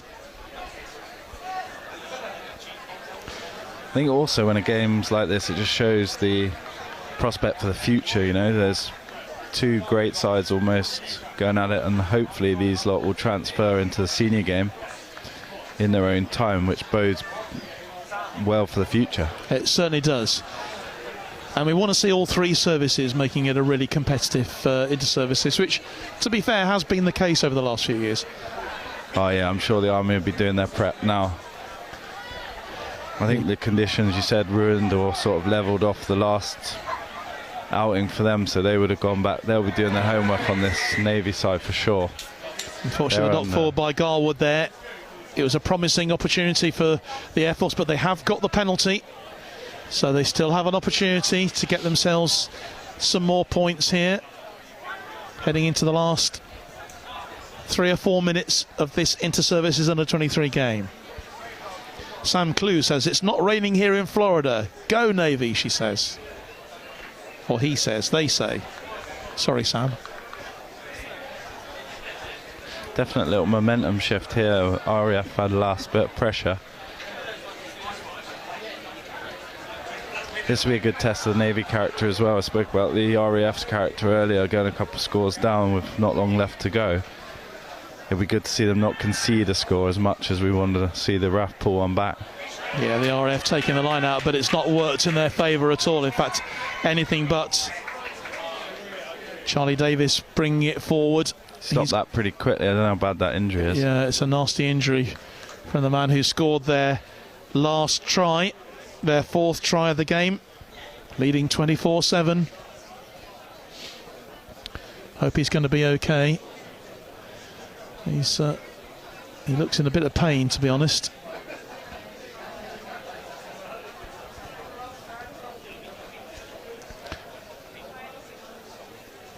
So play just being stopped for now. I mean, you make a very good point about both of these teams, Dave, you know, who are vying for positions. You know, they would love to be in the senior team, would love to be in the senior squad, and I'm sure there's several players that you probably won't be telling us about tonight, but who you've got your eye on who have in a way made the grade. Yeah, I think there's definite transfer, and I think it's important that there is that transfer from your sort of youth system or setup, if you like, through to senior setups for the future. I mean, yeah, if you look at a few years back, we had quite a few come through from the 23s that ended up playing, you like Gar Reese, Scott Makepeace, you know, just naming a couple, but there's been a lot of product over the years. Yeah. Well, this is very sad indeed for Charlie Davis, who is having to go helped off the field here. Looks like quite a nasty knee injury he's got to his left knee. He's being helped off the field very slowly, very gingerly. Only came on as a replacement quite late on in the second half, and he scored that all-important 4th try for the Navy to put them in a very strong position here. But his inter-services looks to be over, and that's clearly very upsetting, and you know, any coaches will be very sad to see that happening. Yeah, definitely, because he's come on, actually made a real impact. I know, like I said, he scored a try, but he's carried well, he's made some shots, and you want to see this sort of season through with your same squad, so you don't really want to lose anyone at this point with them so close to going, obviously, to have a shot against the Army. Yeah. He's very gingerly making his way off the field now, but we are back in play. The scrum. And it's the Navy who have the put in a defensive position for them. Game management now very much from their point of view, with this sizable lead. It's going to go. And it's penalty taken very quickly, or free kick taken, and here come the Navy again. Are they looking for a 5th try to really put the icing on the cake here? But it's snatched away from them by the Air Force. Great work from them. Ross Sinclair, the number 19 for them, plays it inside to the number 17, Paul Blades. But the Navy have got it back. Ball being snatched for fun here.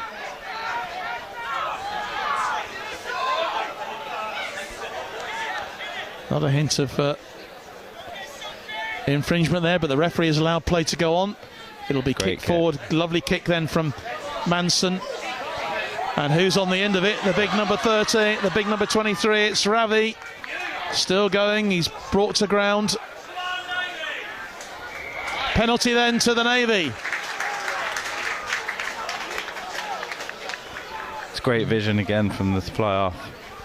Pick the other side, both the RAF fullback and winger both dropped into this left-hand corner. If you were going to select a player of the match here, Dave.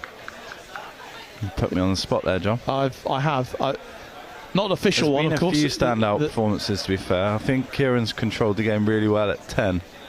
And also Dom Cleverley at captain's gone really well. But for me, probably standout all-round performance has been the number 8, Jack Bartlett. Jack Mills. Mills, sorry, is that? Yeah. Yeah. Yes, I was going to say Mills. I think he's been terrific. His red skull cap actually means he's quite easy to pick out. But yeah, maybe he has had a terrific game. But there's been some tremendous performances from the Air Force as well. I mean, their defence throughout, I would say, 3/4 of this game has been superb. And I know that will be no consolation to them at all with this scoreline, but an awful lot of positives for their coaching team to take away from this match, and indeed from their Inter-Services Championship, because it was a real battle last week in the mud. It was a game for men, wasn't it, last week? You know, yeah, they come through that test in those conditions, like I said, and they've really thrown everything at this Navy team. They've defended well. They built and stayed patient and started this first half, and you know, held the lead for quite some time. I think, like you say, on the excitement for the future, there's loads of great products out there, as in the back three were exciting for the RAF. A few of their boys in the forwards have tackled their hearts out, but just sustained, constant pressures come from the Navy in this case. And it is they who had the line out then. Scrabbling for the ball. The ball has gone the way of the Air Force, and they will have the put in for the scrum.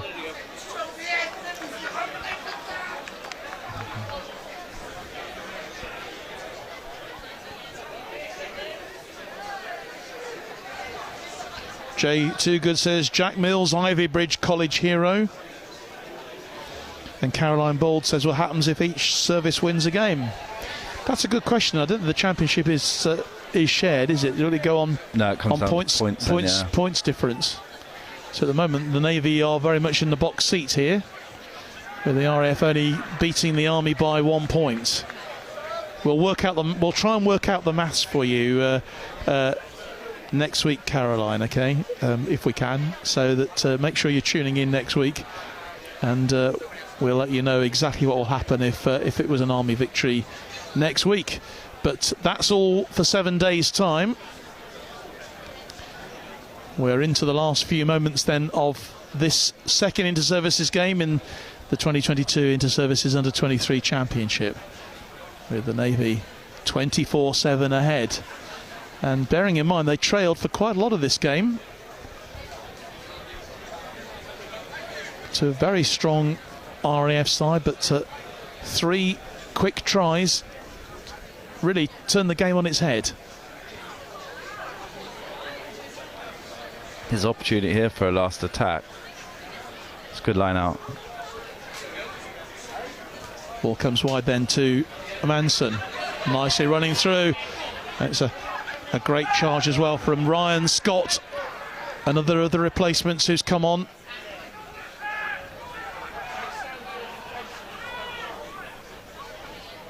Here they go again. There's the, lovely little turnover, and it is Scott who's gone through. He's gone forward. He went forward, I think. That little sort of shuffle pass, if you like, from the fullback Freddie Elliott didn't quite work the way he expected it to.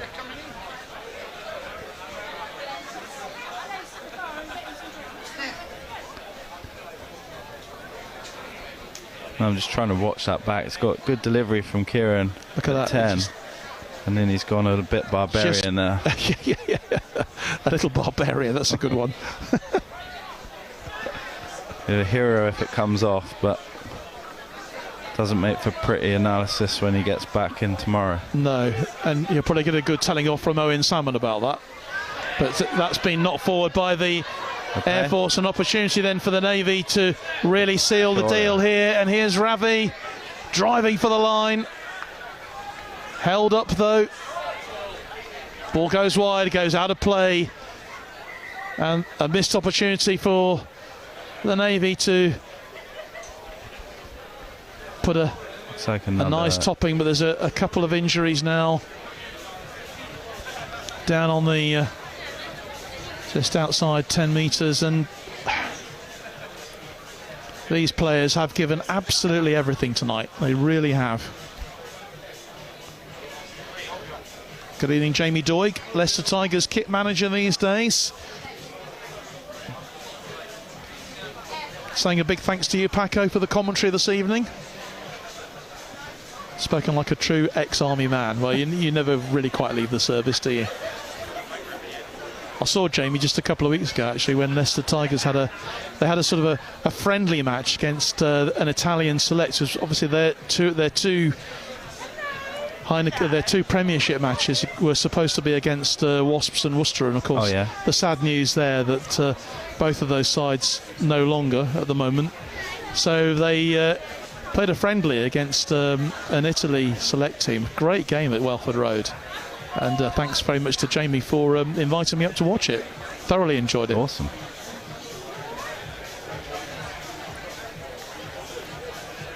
Always enjoy going to watch my boys, the Tigers. Not quite having it all their own way this season in the Premiership, as they clearly enjoyed last year. A certain Ellis Genge, I think they're definitely missing him. Definitely, well, without being in the club, it's hard to say, isn't it? Or no, but like you say, it's weird. Or a personality can leave. Well, his leadership has just been extraordinary. But yeah, it's a great levelling up, and of course, must mention Kev Sinfield there, who of course is the coach up at Leicester. What a remarkable effort he put in over those 7 days. 7 marathons, 7 ultra marathons in 7 days, and he's raised more than £2 million now. It's just incredible. I can imagine the pain that must be to go through that. Amazing feat. But if you're watching Kev tonight, then you have our absolute admiration, as the whole nation, for that extraordinary effort, and such a brilliant cause you're working for. The 2 players still down on the field at the moment, and This is always a bit serious when they're not moving, and we haven't seen them move for a while. I just hope they're going to be okay. Might have been a clash of heads there in that situation. Yeah, I'm not sure if his head or they're obviously taking the neck protocols, so yeah. Must be in that area. Yeah. Never nice at any time, but this late on in the game as well. Yeah, it's so disappointing when you get these situations. Just mention once again the fundraising that'll be going on here at the club afterwards for Peter Duncan, ex-Royal Navy W01, suffered a stroke at Twickenham Stadium just before the Army-Navy game last year. His son Adam is a guest of the Royal Navy Rugby Union tonight, and there's going to be a raffle in the clubhouse. Some great prizes actually on offer for those who have taken part in the raffle, and let's hope they can raise lots of money because well, Pete's a great bloke, and what happened to him is very disappointing. Both players are leaving the field now. That's always good to see, isn't it? Yeah, he's up on his feet. So these will be the last moments, I'm sure, of this game. Looks like he's kicking for goal. There is a penalty.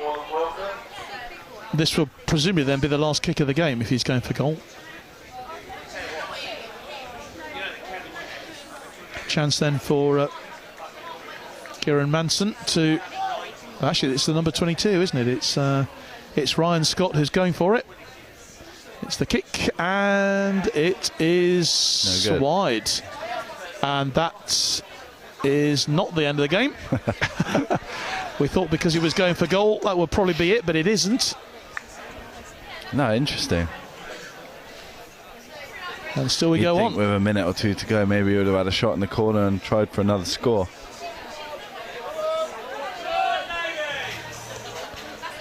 But we are still going. Yeah, it's good. Here we go. Oof. Great work from Steinberg, the scrum half. A great kick. The chase is on. Ball heading out of play. It's collected. But it went forward. That's time. And that is time. And that's a well-deserved victory for the Navy in the end. They were certainly the better of the two teams in terms of their attacking prowess, but both sides have given us a really exciting game tonight, Dave. Yeah, they certainly didn't have it all their way. You can see from some of the players' reactions out there, they're sort of, ecstatic with that win. I think they had to work pretty much the whole sort of 60, 70 minutes for that result. Well, Jesse Lowe says Dom Cleverley is my man of the match. And a few more comments coming in. Ryan Carey says BZ boys. Suzanne Chislett watching this evening. Great fan of Welsh rugby, of course, and Welsh sport. But the Navy absolutely delighted with the way that it has gone for them tonight.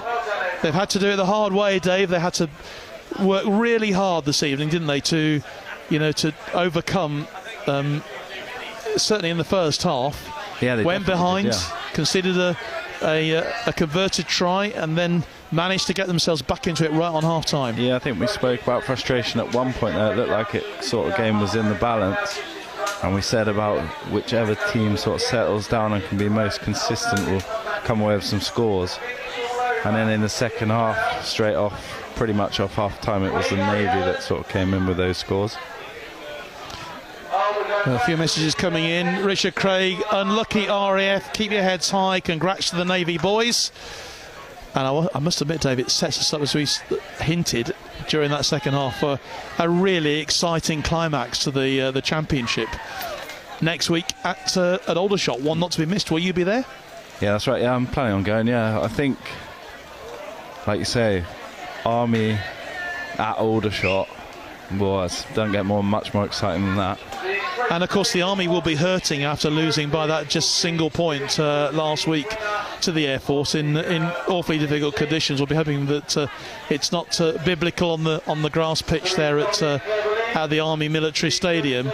But I think I think we can, we can look forward to a rip-roaring end to this championship. And the quality of the rugby we've seen tonight has been, at times, been absolutely superb. Brilliant game, yeah. I thought it was thoroughly enjoyed it. It was great to watch, and like I say, both sides went at it. Put everything in. The collision was good.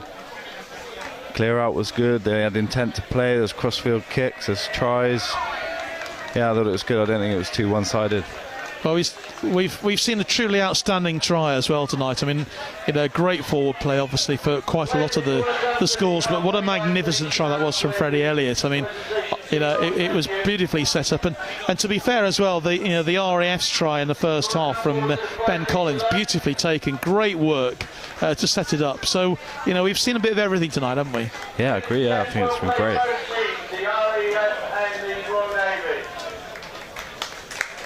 Presentation is just going to be made now, and I'm sure there's going to be a lot of congratulations from everyone concerned who's been involved in the game tonight, and certainly from the VIPs who are there tonight. Sarah Oakley from Royal Navy Rugby, Captain Sarah Oakley, she's the Vice Chair, and also Air Vice Marshal Paul Godfrey, who is the Chairman of RAF Rugby as well. As the Navy raise the trophy, and it means so much. Any sort of silverware means a lot, Dave, doesn't it? Yeah, it does, and that's literally the memories we spoke about right at the start of this piece, And they get some of it now, but that will stick with them for a long time. And some of the friendships that you make along the way stay with you pretty much, I guess, forever. But it's not until you start looking back or get a bit older and sentimental that you realise what it did mean at that time for you as a group and as a player. Yeah, I mean, I hope all these young players will just savour these memories, because it doesn't last for too long, does it? As you said earlier, you think you can play forever when you're what, 19, 20, 21. Yeah, that's right. But there's some future leaders out there. Both of these sets of players tonight. Great captain's performances, great performances from all of them.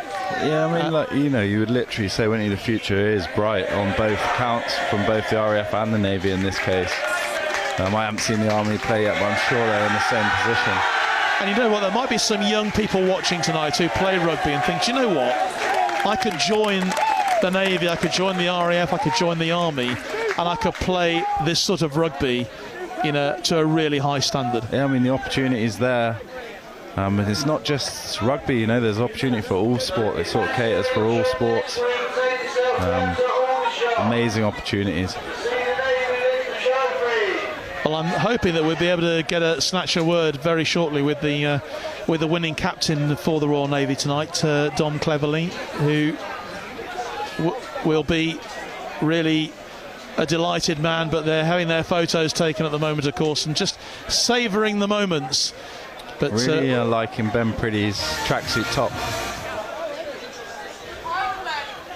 Yeah, Ben will have enjoyed this. Obviously, he's a reluctant retiree from this year.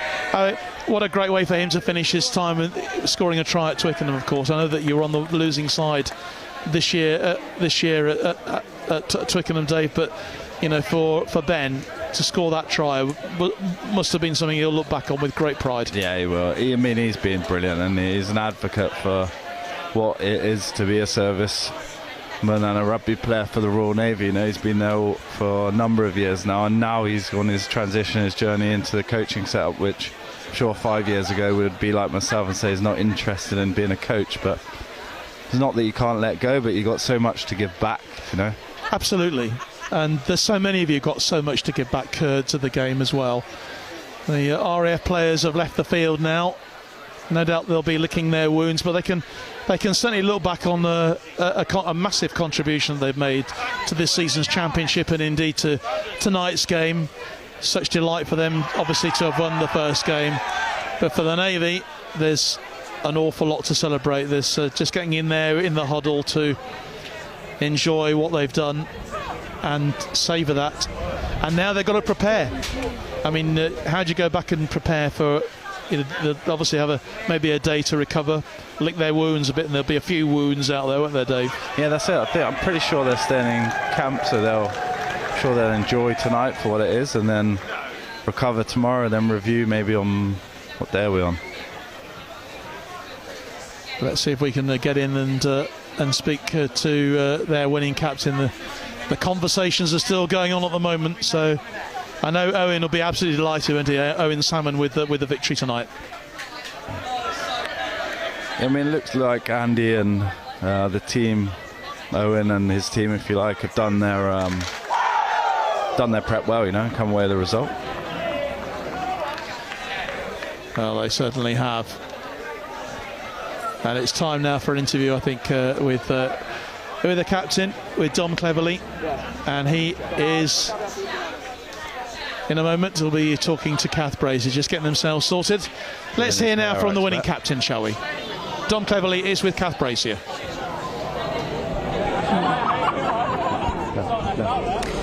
Winning captain of the Royal Navy Under-23 side, Dom Cleverley, I've got here. That wasn't just a win, that was quite a statement from you guys. Yeah, I think we had to make a statement after last year, if I'm honest. We knew it wasn't a good year for us, and we had to make back, so we've come back and we've bit back harder than them. So we knew they were going to be a physical battle up front, as we saw because we watched the game last week, but we've definitely come out top and we're happy with the result that we've come away with. So it's on to the Army next. I mean, first half, the RAF actually obviously scored first and then defended really well. Did you think you were up against it at half-time when it was so tight? Yeah, we certainly were up against it at half-time, but, you know, it's a battle of two halves sometimes, and, you know, we come out firing and we got the result in the end. So, you know, it's all about regrouping, taking each task by hand and then going from there. But it's obvious when you have such a big score on the board that, you know, tries got those scores, but what do you think changed at half time? What did you say to the guys, and what was sort of, you know, it's quite a wide pitch, it's a fast pitch, did you just say use that space? Yeah, we definitely used the space that we had and the players that we have in the backfield, because they're quick boys, but also from there we also just regrouped, realised that just because we were down at half-time doesn't mean that was the tail of the story, and you know, we knew we had it in the bag because we backed ourselves, we got belief in the team, and we got the result. And as you said, only half the job done really. I mean, that was a great celebration, I appreciate that, but you've got to face the Army and who knows what the conditions will be like at Aldershot, so only half the job. Yeah, exactly, yeah, we've got to get back in, get our heads in the books and then train in for next week against the Army. And the Army, of course, are defending champions, but the year before that, it was in Navy hands, so, you know, real grudge match there. Yeah, definitely, we're looking to try and take that back and right back where it belongs. Well, congratulations, Dom, enjoy this moment and we'll see you next week. Thank you very much. Thank you very much, cheers guys. Yeah, excellent performance then from the Royal Navy. Both teams have given us a really great match tonight. A final thought from you, Dave, before we wrap up. Yeah, I think Dom's led them really well. It's great to see him there leading the team. But like we said earlier, I think both teams should be a credit to themselves and their services. And